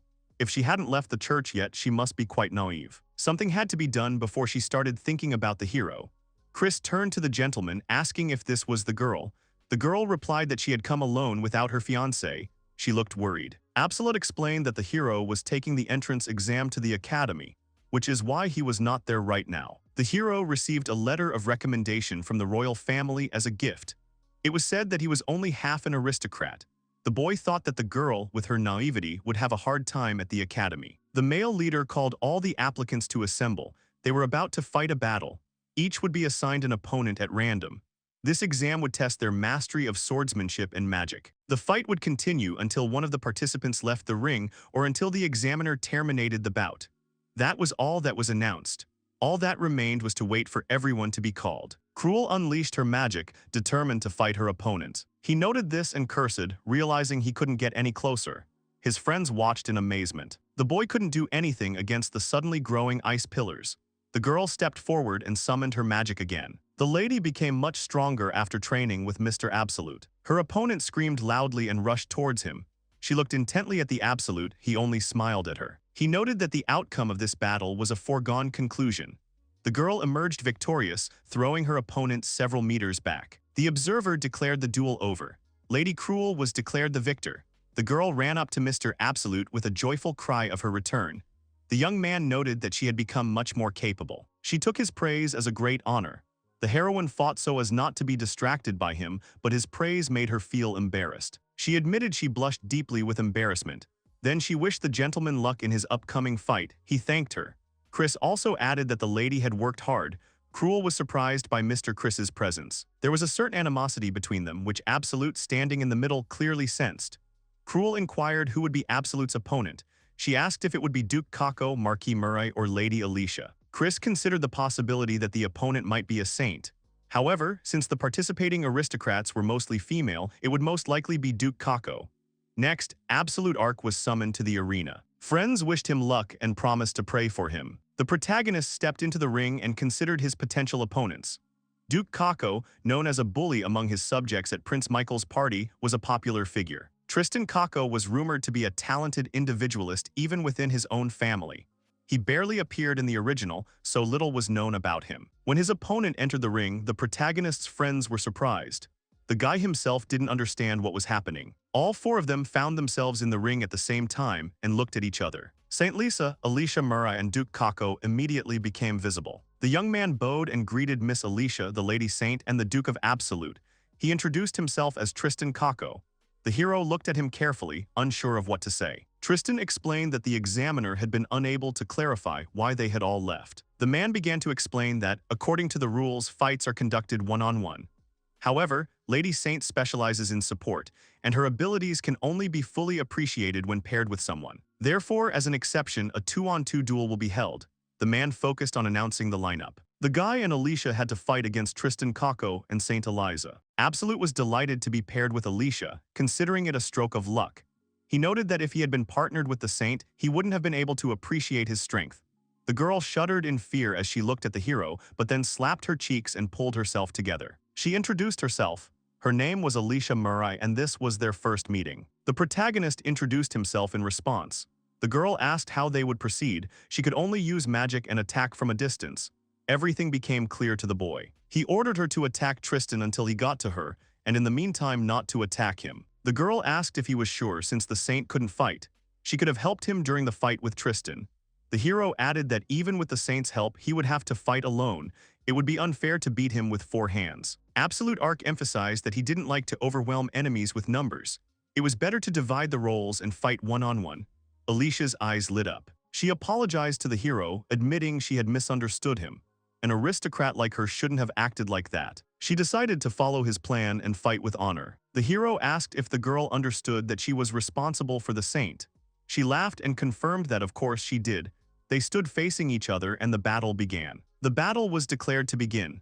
Tristan Kako rushed forward with his weapon. The girl began to use her magic. She conjured a fireball. The projectile flew straight at the approaching enemy. Kako turned to the woman standing behind him. He informed her that it was now her turn to act. The girl closed her eyes and agreed. She used her abilities, support, protection, and self-healing. There was a powerful explosion, but it did no damage. Alicia rejoiced, believing her fiery projectile had hit her enemy. However, the protagonist immediately realized this was not the case. Thick smoke billowed over the ring. The enemy didn't slow down. He continued to move forward at breakneck speed. He was covered in bruises, but he was smiling. Alicia was confused. She continued throwing projectiles. She noticed she was hitting her target, but he still didn't stop. The hero pondered the reasons for this. He realized the Saint had activated her fear-removing skill. He began to worry about how the fight would turn out. At that moment, the Saint smiled grimly. The girl tried to restrain her opponent, but he didn't stop, apparently immune to magic. The young man watching the scene pondered Saint Eliza's skill, which allowed him to act without fear. At that moment, the opponent was thrown back, the girl was surprised, and the young man decided that the time had come since he couldn't afford to lose the entrance exams. The young man grabbed the hilt of his sword. It was his turn to engage in combat. The opponent reacted with delight, for the Absolute's moment of glory had arrived, while the hero, meanwhile, had already thrown away his scabbard. The boy happily declared that he'd heard a lot about him and his astonishing talent. This sparked his opponent's interest in facing the hero. The young man didn't share his pleasure, remaining calm. He was pleased that his dream was finally coming true. The day seemed truly wonderful to him. The enemy's face took on a sinister grin, demonstrating the anticipation the young man was in. He rushed into battle, starting the duel, but the hero, with a calm expression on his face, replied that he had talked too much. Their blades met with a loud clang. The hero was focused on the fight. The enemy was having fun fighting the Absolute, while her friend watched them anxiously, and the saint folded her hands in prayer. The opponent continued to attack, joking with the guy that he had already run out of steam. The next moment he swung his weapon so that the blade almost reached the hero's face. Absolute realized for himself that the enemy turned out to be quite capable. Apparently, he had studied different styles of swordsmanship. When the young man parried the attack, his opponent was thrown back, but a smile played on his face. He was simply delighted that the hero had managed to hold out against him for so long. It had truly been the best day of his opponent's life. Then the boy suggested making the day of their battle their anniversary. Absolute began to get angry, not understanding what the man was even talking about. The girl closed her eyes in anxiety, and the young man only smiled slightly. The enemy began to attack again, simultaneously asking the hero why he hadn't fought with Alicia, since together they had a chance of winning. Ark parried the attack again, pushing his opponent away. The hero also remarked in response, despite the saint's support, his opponent was still fighting alone. Fighting 2 against 1 would be base. Absolute's statement made the young man laugh. He prepared to attack again, recognizing that the young man was undoubtedly strong. The boy rushed toward his opponent, asking him not to use nobility as an excuse if he lost.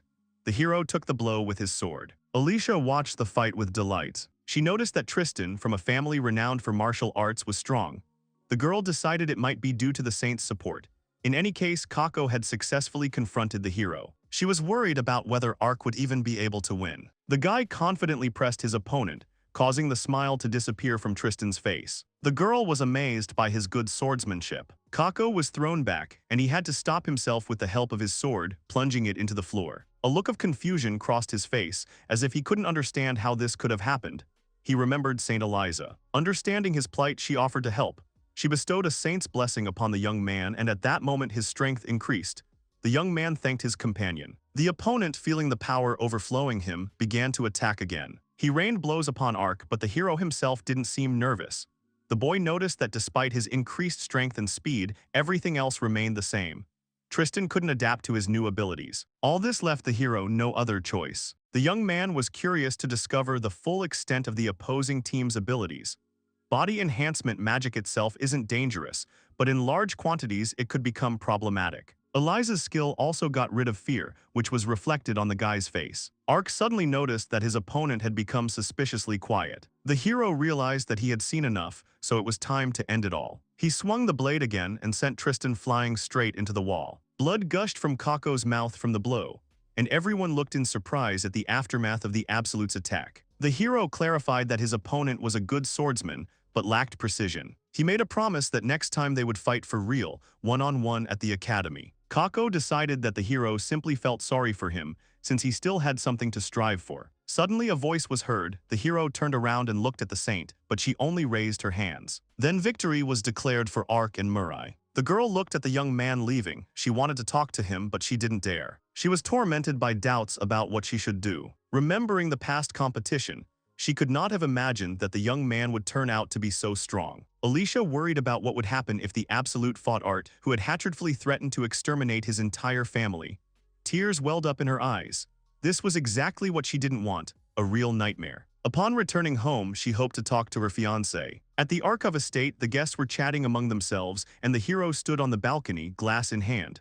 A whole crowd of friends stood beside him. The guy praised them for their efforts, as they had all trained hard and given it their all. The boys were pleased to hear this. Now they were about to enter the academy, where the rumor was that status didn't matter. However, all this was just a formality. In reality, it was still extremely important. For this reason, the hero called on everyone to show the unity of the Ark House. Everyone despised the members of the estate, considering them villains because they earned money by getting their hands dirty with blood. Absolute was sure that since such an opinion had already been formed in their circle, they simply had to live up to expectations. But he knew that his family's work was saving people, and so he was proud of it. However, the problem was different.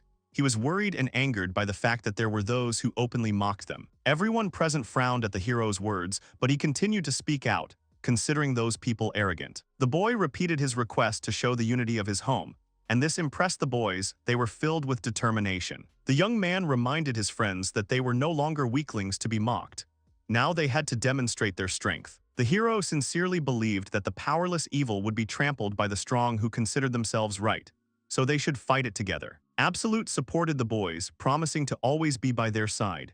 As members of the Ark faction, they should be proud of their evil status. He then challenged them to show their pride. The beginning was made. The whole group led by Ark set off on their journey. Absolute packed his briefcase and announced his departure to everyone, as there was supposed to be an entrance ceremony. He asked Wool and Maria to take care of unpacking. Linana Royal Academy with him. The girls agreed without further ado. The carriage pulled up to the main entrance, and the other students immediately noticed it. Absolute and his friends confidently moved forward. The academy students were surprised that there were so many high-ranking aristocrats in the Ark family faction. Among them were even Eurus and Lady Cruella. There were rumors in society that the Ark family ran a terrible organization. Judging by the pressure that came from the arriving faction members, the rumors about them turned out to be true. Ark headed towards the entrance to the academy, thinking that there, as everywhere, first impressions played a very important role. The boy understood he couldn't relax. He had to keep everything under control while he was around.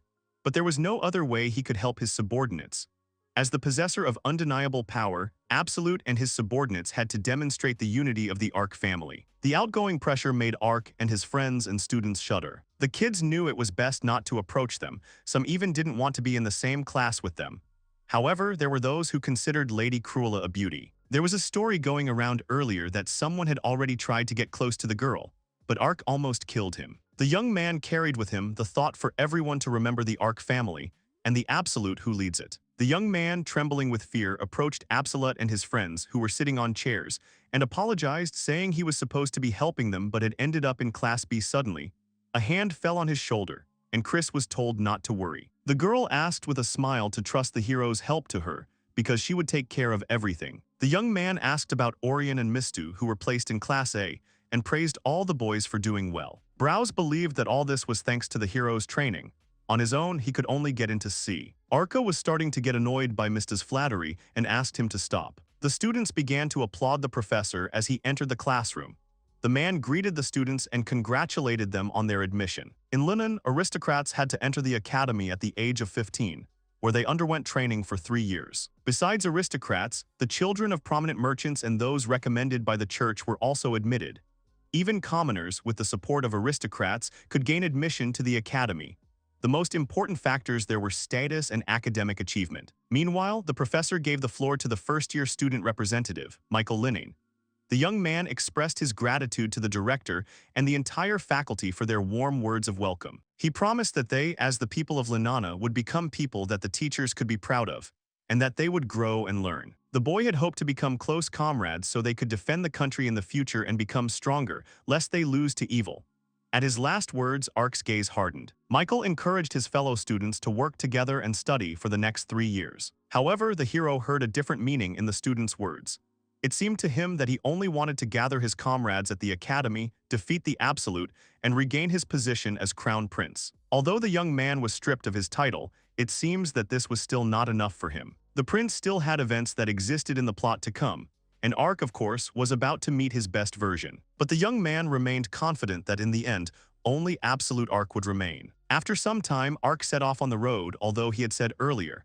But soon the events from the original would begin, so he had to be prepared. The boy couldn't lose. He understood that he couldn't allow events to unfold as planned. His thoughts were interrupted by the maids sitting with him in the carriage. The young man apologized for his thoughtfulness and clarified that everything was fine with him despite his nervous appearance. Then he told the maids that their job would now be to go with him to the academy and back, as well as prepare dinner. Therefore, the girls had to behave decently.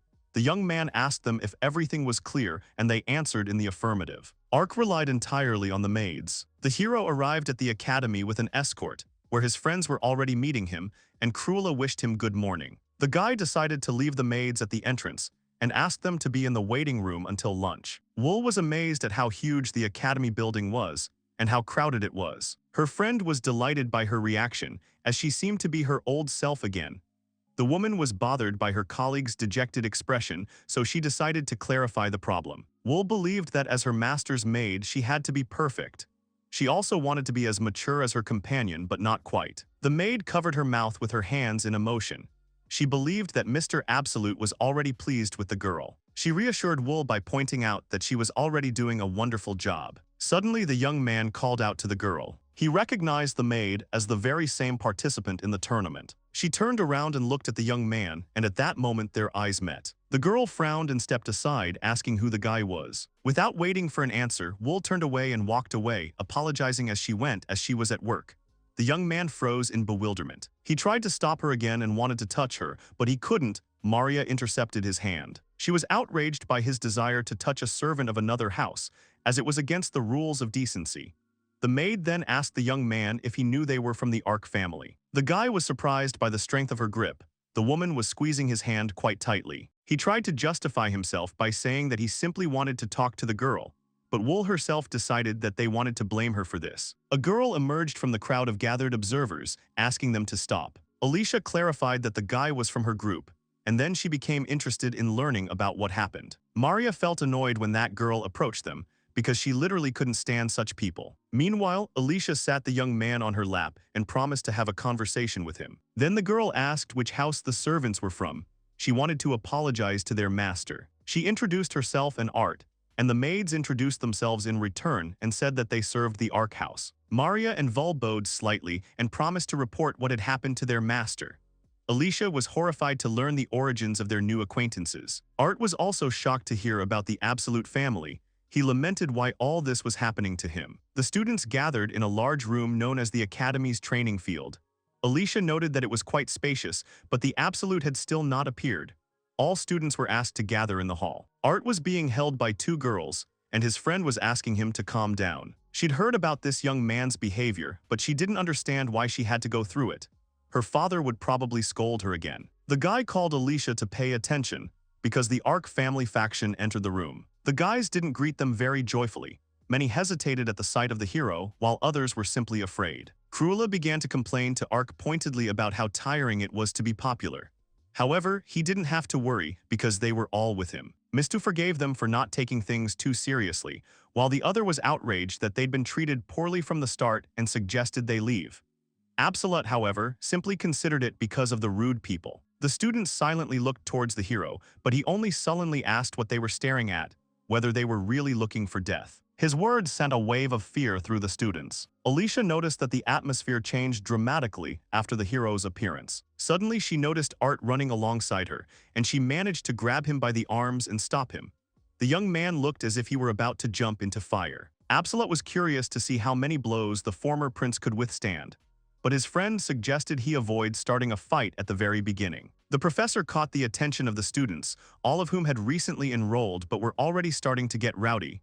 He liked their energy. Teach Todo introduced himself. He was in charge of Class A. He understood that they had all become classmates and were interested in getting to know each other, but staring at someone was quite rude. The teacher decided to take advantage of the increased interest and offered to use the premises for training fights. He understood that the boys wanted to test each other's strengths, so this was a great opportunity to get to know each other.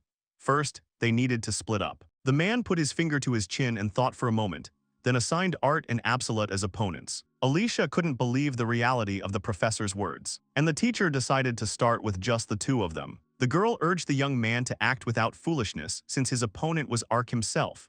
She turned in his direction, but the boy was no longer there. He was talking to another student. Alicia saw their smiling faces and decided to ask what Art was doing there. The professor called the young man, as he was already waiting for him together with the hero. The young man apologized for the wait, as this was their first time communicating.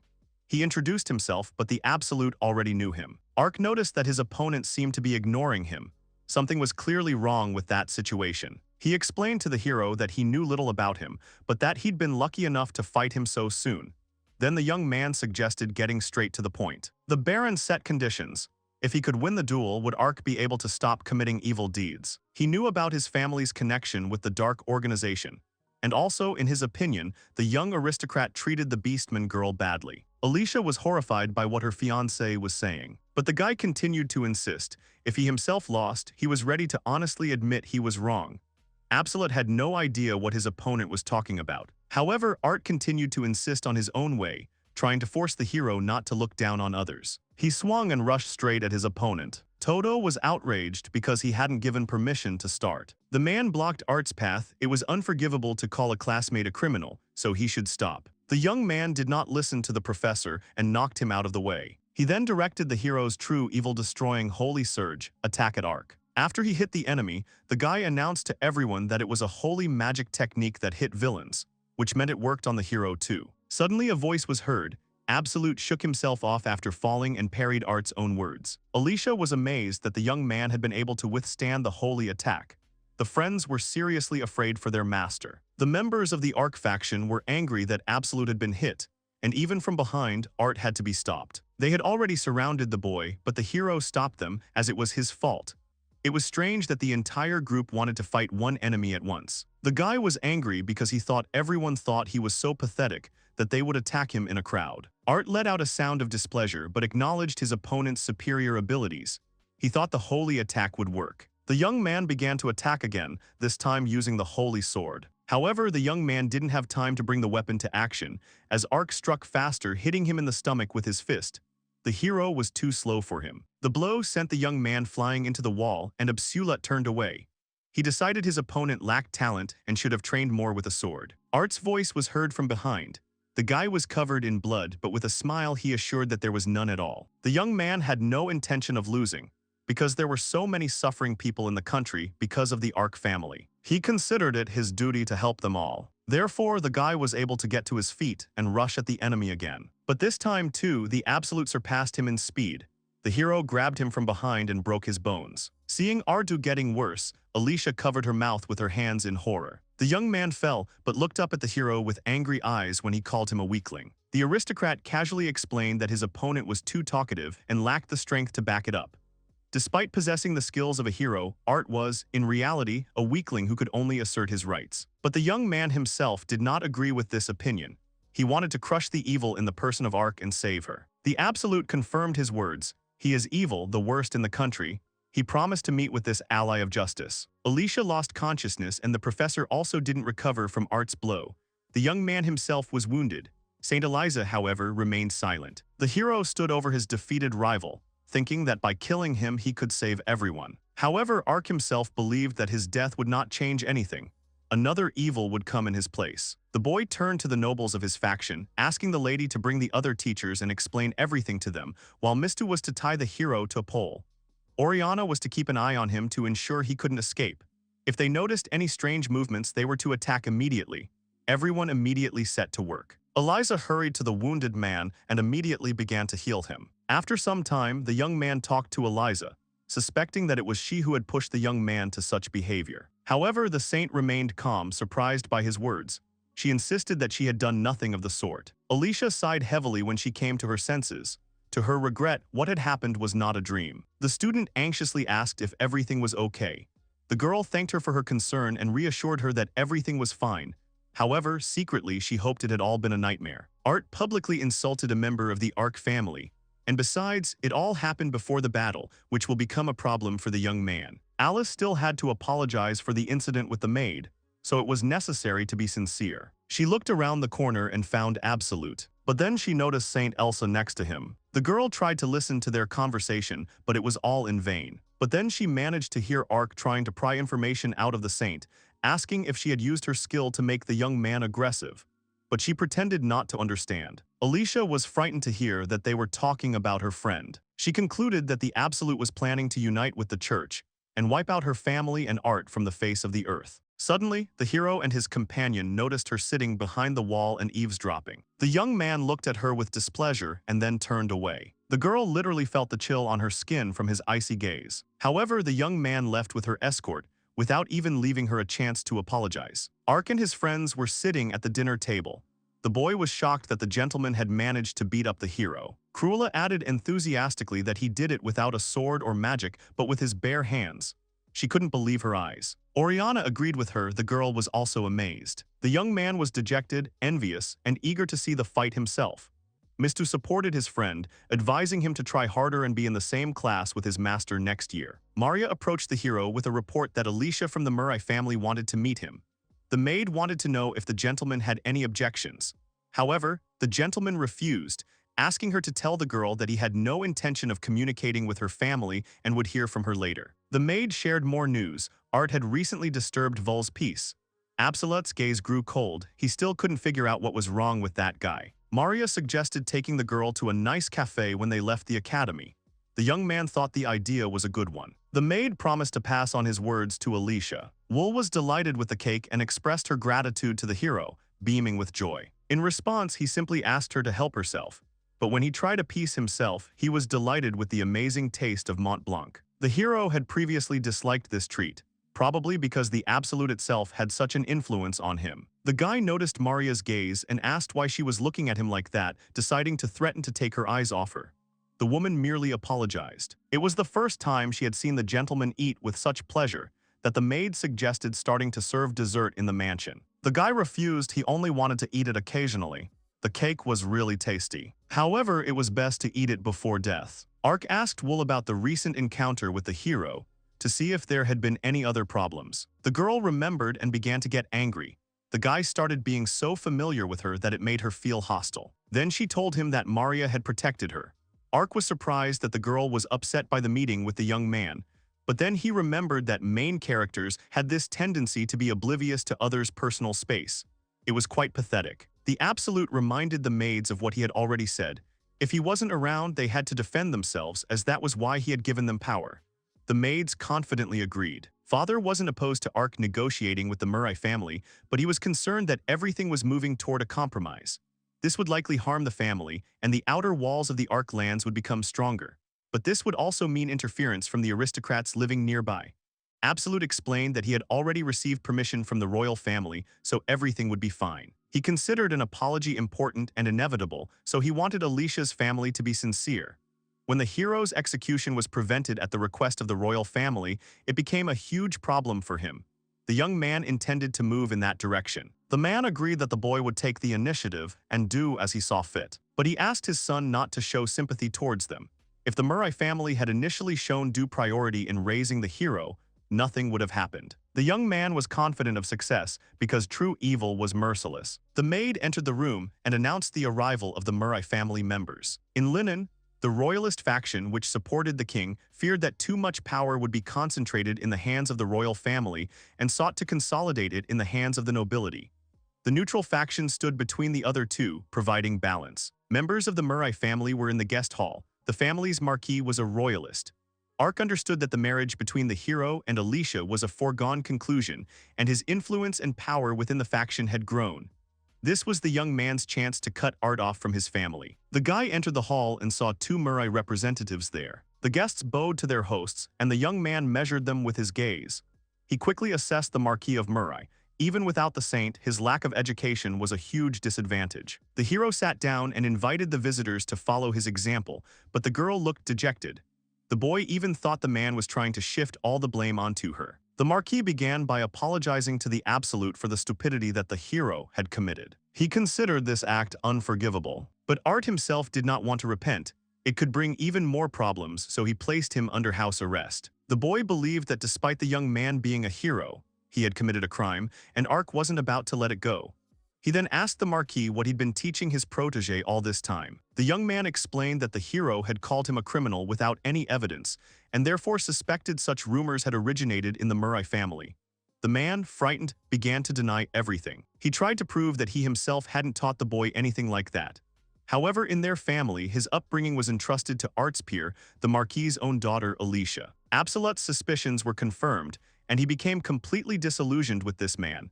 Meanwhile, the father hit the girl, simultaneously accusing her of ruining everything. The daughter tried to explain that she was sorry, but the Marquis insisted that wouldn't be enough.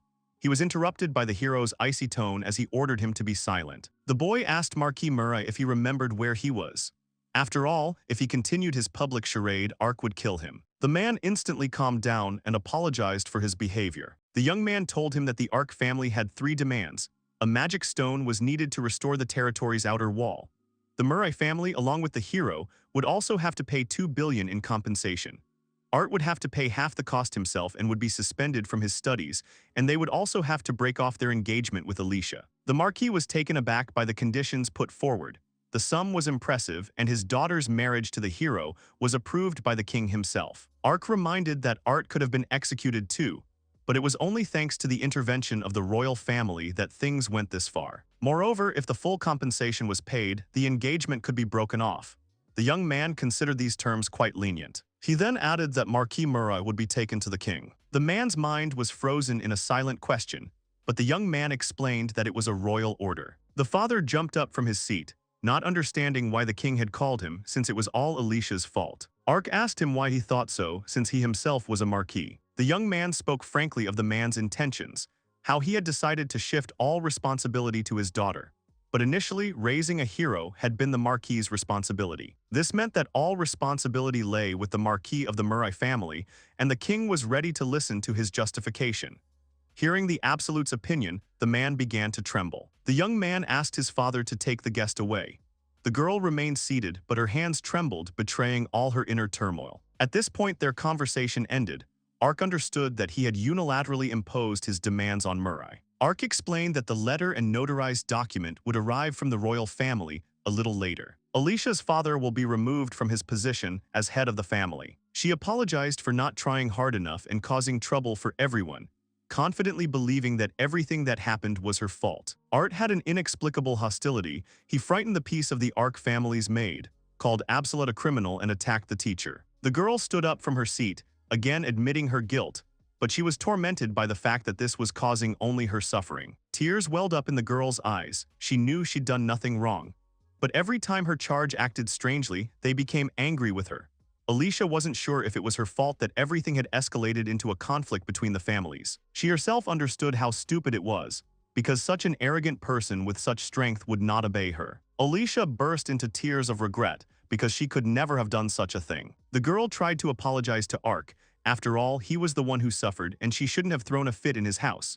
But suddenly she noticed the young man approaching her. Suddenly he took Alicia's hand. She looked at him in confusion. Then she felt the Absolute use healing magic on her. They continued to stand close to each other, looking into each other's eyes. The hero supported him, believing she wasn't to blame. The only ones to blame were Art himself and the girl's father, who neglected his duties, as well as the Absolute. She tried to convince him otherwise, arguing that it was not his fault because he was a victim. The boy believed that if he had more overwhelming power, the hero wouldn't dare do anything. The Absolute had to demonstrate his full power in a way that even a fool could understand. For this reason, Alicia could hate him. She asked him again, confused, and the young man explained in more detail. She could put all the blame on him and relax. The young man considered himself the evil of this country, so there was no need to feel anger or resentment only toward himself. It would have been better for him if everyone had considered him to blame for what had happened. The guest smiled and thanked him, but still preferred to abstain. She even joked that Ark had done nothing wrong, so it would be better to hit Art than him. The girl felt stupid because she was carrying everything on her own, but nothing was working out as expected. However, now she understood why the young men close to him adored him so much. To her surprise, Absolute turned out to be a good person. The guy was taken aback by such a formulation. He even thought the girl was out of her mind. He then asked Murray if she would like to form an alliance with him. The guest did not understand his question and therefore began to get nervous. Ark was quite straightforward. He offered to leave Murray's family and the hero behind. If she agreed, it would be better to sign a marriage contract for convenience. The young man extended his hand to her, asking her to take it, and Alicia extended hers in response. Sometime later, at the Murray family home, the girl broke off her engagement to Art. Now he would have to pay compensation of 1 billion, and of course, he would stop attending the academy for that period. She asked if he had anything to say. The guy clenched his fists and apologized to his ex-fiancée. He tried to justify himself, because at that moment something strange happened to him. His body seemed to be floating, and his consciousness was distorted. The young man felt a strange sense of rapture. All his rationality seemed to disappear. Art realized that he couldn't contain himself. Alicia was surprised. Was the guy really taking some strange medication? But he denied it. The hero had no intention of entering into conflict with the Absolute in this way. After all, he had said he was gathering supporters. The young man had suspicions that the Ark faction might be up to something. After listening to his speech, the girl was completely disappointed. Everyone said that Ark was a villain, but unlike the hero, he took the competition seriously and had pride. She started shouting. If Ark continued to insult him, Alicia would not forgive it. The young man still considered him a villain, and in his mind, someone had to do it. Murray disagreed with him. If the Ark family had committed evil, then the country should deal with it. It wasn't something they could do on their own, after all. A hero's power shouldn't be used selfishly. The girl asked the young man if he understood what it was like to be wounded. Art couldn't find an answer. From now on, the boy had to leave home and become an adventurer to make amends. This was a new chance for Art to contribute to the country through a change in status. She stood up and headed for the exit, clarifying that this was his atonement. The young man wanted to talk to her, but Murray considered the conversation over and asked him to leave. Art clenched his fist even tighter and apologized again to his ex-fiancée. As they parted, the guy told her to take care of herself. When he left, the girl stretched with relief. She didn't exactly hate him, but she didn't love him either. More like a nagging little brother to her, the hero was, but now she could relax. From now on, the royal family will keep an eye on him. If he does anything wrong, it won't be Alicia's fault. She remembered Ark's words as he extended his hand to her. When the Absolute proposed to her, Alicia refused. Although the girl had only bad memories of her father and fiancé, the lands of Murray remained her home and she their mistress. She understood that she couldn't just give up everything in order to live happily. Murray liked it when Ark forgave her for shifting all the blame onto him and relaxing. Those were truly kind words. But she couldn't let it go like that. Then the girl began to think about how wonderful it would be to have a wedding. Ark approached the man with a weapon in his hand, the victim calling him a villain. At that moment, the young man plunged the blade into his victim's arm and then into his body. Looking at the mountain of corpses, Ark wondered what was going on in his life. Looking at the night sky, the young man could not bear it and screamed loudly. Waking up in his bed, the guy realized that it was again a dream about the Absolute, and this made him feel sick. Because death had become commonplace, the boy killed without any guilt. Having memories of his past life, he was able to change. But more likely, it was the Absolute from this world that made the situation more normal. However, the young man could not come to terms with this. He kept wondering why, after killing so many people, he still couldn't calm down. An image of Alicia appeared in his mind when she called him a good man. In contrast, Ark called himself pure evil. Killing people changed nothing unless it was done by himself or his comrades. Even if it was by order of the state, murder was evil. This led to the conclusion that the Absolute himself was a villain. Alicia was a little nervous about returning to the academy, her heart beating fast. When she entered inside, her friends greeted her with joy. They were worried about her and immediately began to ask if everything was okay. The girl thanked them for their concern. Suddenly, everyone became quiet and tense. Alicia turned to see what was going on. Ark and his retinue were approaching them. Seeing him, Murray hesitated, unsure what to do. She debated whether to greet him or, conversely, pretend she hadn't noticed. The ensuing pause was broken by an academy student who briskly inquired about Absolute's mood. The boy merely replied that she had been too noisy. Christina Zen was the daughter of Duke Zen, the kingdom's prime minister. This time, she promised to win. The girl taught the boy to value friends, and he decided to lend her mistu if she was really bored. Alicia watched from the sidelines and was surprised that Christina called everyone by their first names, as even Murray herself didn't address her servants that way. The girl felt uneasy at how quickly the two had become friends. The students were also discussing Zen and Ark's interactions, and Alicia was curious about what they meant. They told her that during her break, during magic lessons, the two had been inseparable. The newly made friends also sat at the same desk during the entrance exams. From then on, they continued to walk together, which surprised everyone around them. After speaking with Christina, Ark turned his attention to Murray, asking what business she had with him. At that moment, the girl remembered his proposal. She replied that she thought the Absolute was the same as everyone else. The young man didn't understand what Alicia meant, and his friends were perplexed by this statement. The student thanked the lady for waiting. She promised to gather all the notes while she was away and return them later. This would be very helpful to Murray. Then Alicia noticed a girl ahead. She greeted Princess Leone and apologized for not having done so sooner. Then the student introduced herself and was delighted to make the acquaintance. Leone Suirok, princess of the Suirok Kingdom, arrived at the academy as an exchange student. She was also pleased to meet Murray. The girl asked the princess what she thought of their country, as she should have become accustomed to it by now. Leone thanked her for her concern, and Alicia asked her to contact her if any difficulties arose. The princess suggested that her new acquaintance call her by her first name, which made the girl happy. For the rest of the day, she enjoyed a wonderful time, laughing and chatting with other students. The academy without art seemed like heaven. Murray no longer felt stressed. Absolute was reading a book when Maria appeared in the room and announced that he had received a letter. After reading the contents, the young man ordered his maid to get ready for work. In the kingdom of Lanana, in a town called Flower, the remnants of the Suirok Kingdom's secret organization, Julius, have gathered. The man said with displeasure that they couldn't just lose, so they needed to take revenge as quickly as possible. To delve a little deeper into history, a power struggle raged between organizations in the kingdom of Suirok.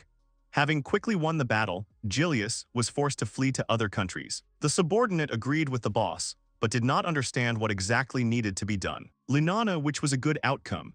As for everything else, not long ago there were several thousand of them, but now there are only 50. The leader wasn't particularly pleased to say it, but they should join the Hiyomo, a shadowy organization. Rumor had it they were under the protection of the noble Ark family. However, the nobles wouldn't protect them. If the Julius wanted to protect their country, they would have to rely on their own strength. The boss lamented that the hired guide was unable to take them to the Ark family. Suddenly, one of his subordinates called out to him. He announced that a man had arrived who introduced himself as a member of the Ark family. The man began to worry about how many guards the man had, but to his surprise, the guest arrived alone. This representative was none other than the Absolute himself. The organization's members dropped to one knee before the young man. He didn't hesitate and immediately explained that he had business with them, as the group had already been interested in his family. The boss of Julius said that his team harbored a grudge against the Suirok Kingdom, so they would definitely be of use to him. Then the man remembered the presence of something that could certainly interest Ark. The young man was shown two twin sisters from a noble royal family. They could fetch a good price in the future. Absolute realized the organization was engaged in kidnapping. Meanwhile, the boss insisted they had other products that could bring profit to House Ark. The young man listened to all the proposals and explained that he was interested in what the gang leader had said. This brought him relief. However, the next moment, carnage began to unfold all around them. Ark delivered his verdict: they were all unworthy. The hero intended to teach those who continued to commit evil a lesson with his own hands. Therefore, Julius had no place in the Ark family. The fight continued outside, and the organization's boss asked Absolute why he'd done it. After all, they'd all come because they wanted to be allies. The boy replied that the Ark family wasn't involved in kidnapping people. From his perspective, it seemed stupid and low. The man couldn't believe it was him who said that. He thought the young man had it good, being able to use his powers to do whatever he wanted. It must have been a pleasant experience. The young man glared at his boss, which unnerved him. He wondered why. Ark's entire face and eyes oozed contempt for the gang leader. Unable to bear it, he begged them to kill him. The man didn't want him to look down on him. The smell of blood and the feeling of the ball piercing him made the boy feel as if he were no longer just evil, but a true outcast. He literally hated everything related to war, and especially actions like those committed by Julius. Suddenly, one man took off his hood. It turned out to be Mistu. He praised the gentleman for his excellent work. The man explained that, as he'd been told, he'd release the demon.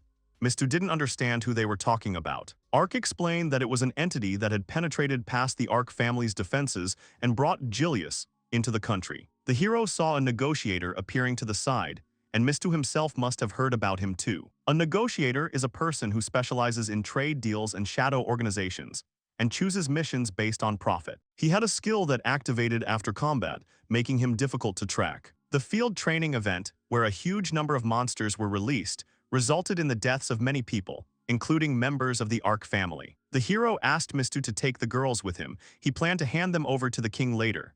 Removing his glove, the young man stroked the head of one of the twins. Apparently, they were aristocrats from the Suirok Kingdom, and this matter seemed strange. The guy picked up the sword again. His friend called out to him questioningly. Then Ark explained that he was going to ask a couple of questions to that man from the secret organization. The negotiator watched the events from the sidelines. He couldn't believe that Julius had been destroyed by one person. His expectations were justified. The Ark family turned out to be dangerous.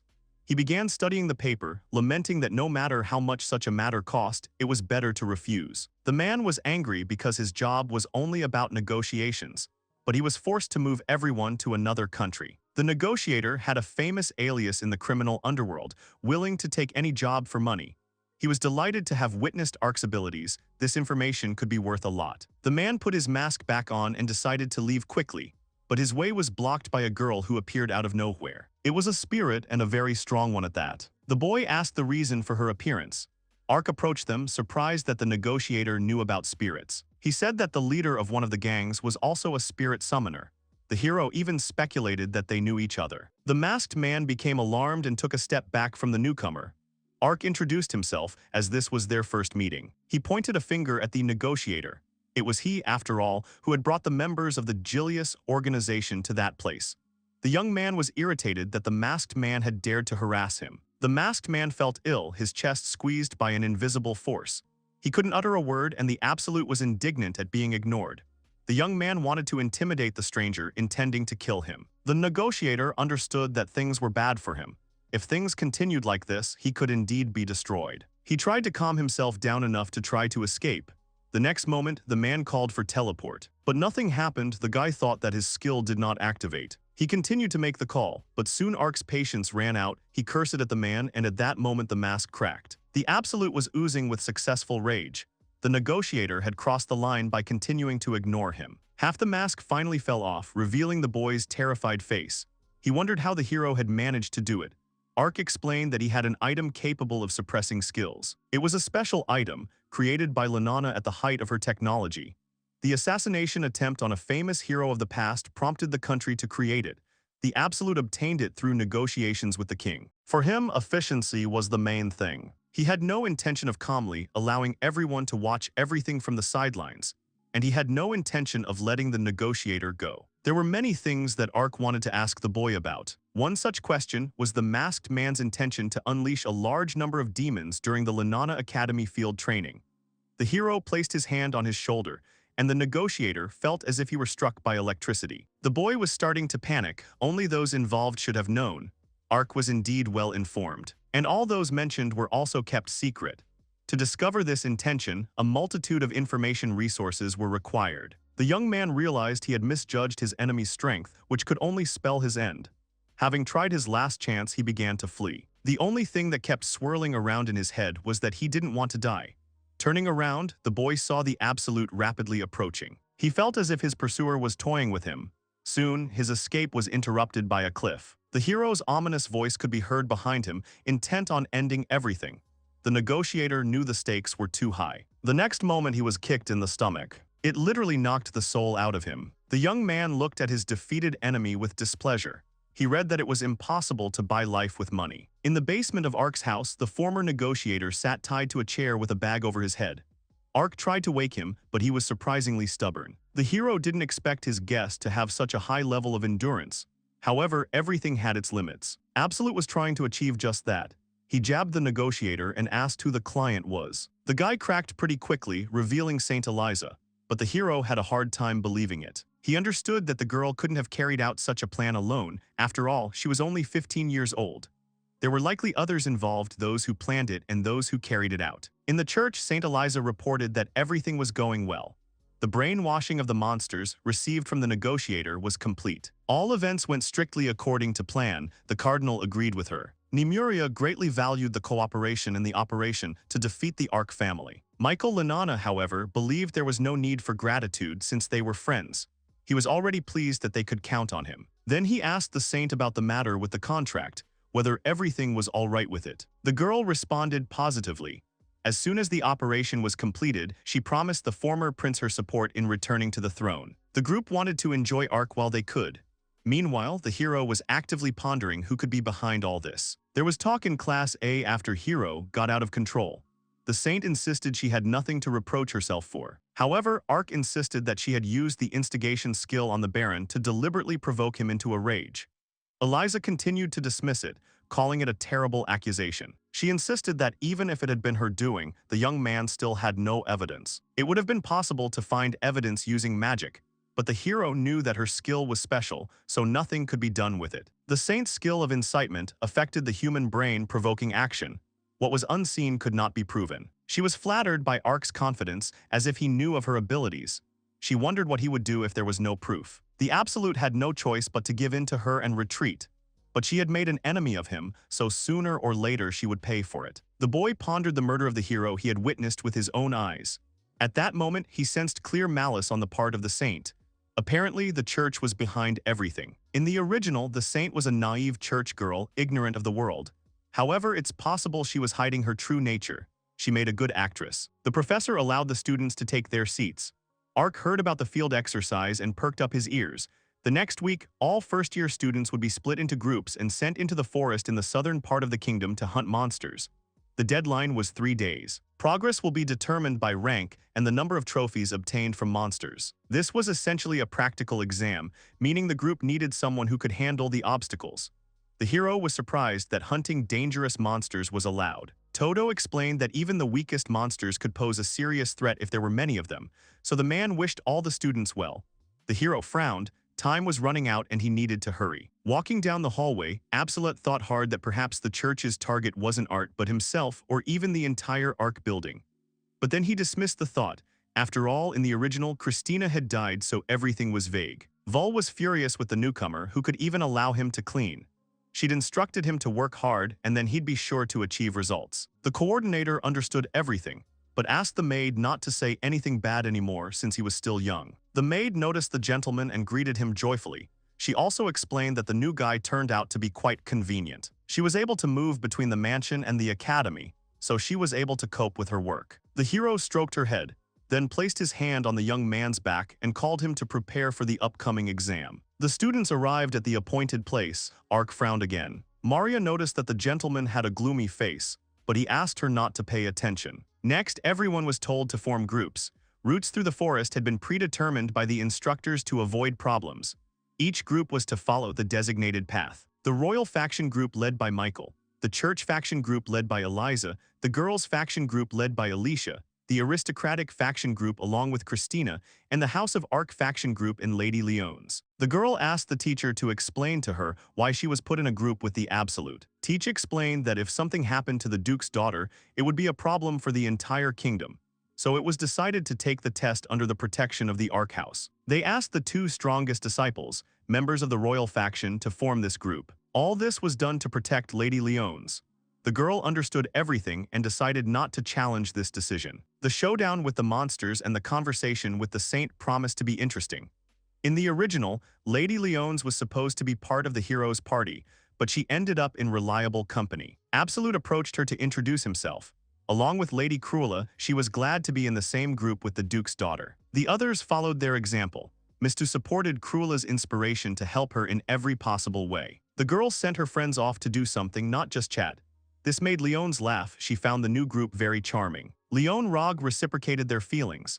She wasn't very good at magic, but she was quite skilled with a sword and encouraged everyone to try. Absolute scolded the lady. She was worried about his attention, but he simply clarified that he was on her side. He asked her to follow his instructions and under no circumstances be left alone.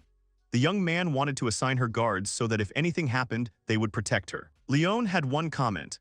Despite it being his group, according to protocol, a maid was already assigned to it. She was worried whether there was any problem with this, and the guy reassured her. He understood that even so, they would succeed in the exam. They had enough fighting power. Christina asked Ark how he was doing. Was he really planning to compete with her group? The young man wasn't particularly happy about her arrival, but she continued to press him on whether he would compete in the number of monsters he killed. However, he replied that only if he wanted to. The girl feigned disappointment and clarified that if he continued to speak like that, she would be offended. Insulting and provoking was exactly the hero's style. Then she turned her attention to Mistu, since it concerned him too. He watched their argument and thought it might be his last conversation with Christina. The girl's magic was quite powerful, but he didn't understand why she died in the original. If the Absolute ended up on her team, they'd likely face danger. He interrupted his thoughts because this was a matter of justice, and the main priority was suppressing the monsters released by the church. If the hero didn't do this, all the monsters would attack his subordinates. However, the young man couldn't save everyone. The guy called Christina and told her that things were bad. The girl asked what might have happened and even joked about him asking for money. Ark decided it would take too long to explain, so he left all the questions to Mistu. His friend, by the way, wasn't very happy about this. She realized that she had said too much and apologized. Mistu asked her to stop talking like he was the one who abandoned her. The young man noticed Mr. Ark and hurried over. The hero asked if everything was all right. Chris answered affirmatively, then the hero asked which route their group would take. The young man replied Road E. The Absolute itself was on D, not that far apart, but if you think about it, there was a chance they'd been deliberately gathered and lured into the forest to wipe out the entire Ark faction. He couldn't let his guard down. Mistu and Cruella had already entered into a fight with the goblins. The boy warned Lady to be careful. The girl understood everything and reacted instantly, directing the ice spear. She fought off the monsters in front, but they began to attack her from behind as well. Oriana managed to protect her and killed the goblins as soon as she stopped. Mistu again screamed about the onset of new monsters. Leon also dealt well with the enemies, although they had not yet managed to enter deep, but there were already a lot of monsters. Ark stood to the side. Mistu and the others wanted to gain experience, so they asked him to stay close, but he felt pressure from his comrades as if they wanted him to fight too. The hero asked if they were tired. He was ready to relieve them if new enemies appeared. Cruella tried to dissuade him, saying they were weak and could handle them themselves. That's why she wanted the Absolute to let them prove themselves. Mistu also supported her. Oriana considered it a trifle for them. The lady offered them a drink of her water. The hero frowned and folded his hands in front of him. His comrades were beginning to worry about him again. The Duke's daughter agreed to drink some water. The friends set up a small picnic for a short break. The water seemed very tasty to Leona. It had a refreshing taste, as if created by nature itself. Then she asked the girl what kind of water it was. Cruella called it Lady Water. The noblewoman had created this liquid using water magic, so it was entirely her own creation. Ark knew his friend was joking again, but it made a strong impression on the princess. She was surprised, but once she thought about it, it was possible. The group laughed at her reaction. Suddenly, Ark felt the presence of the spirit and his eyes widened. A volley of light shot into the air. It was Chris's magic. Absolute told Mistu he'd be gone for 15 minutes and asked him to reinforce the barrier. Then he raced deeper into the forest. The boy realized that the place his master was heading to had a higher level of magic. Something must have happened there. The situation was apparently tense. The young man asked Orion to replenish his supplies of firewood and water, and Maria to keep an eye on the surrounding area. What worried him was that Ark moved without any hesitation, which could mean that he had information about the incident in advance. Leon called Browse to talk about something. The young man asked how she could help, and she explained that it was about Mr. Ark. She asked what he thought of him.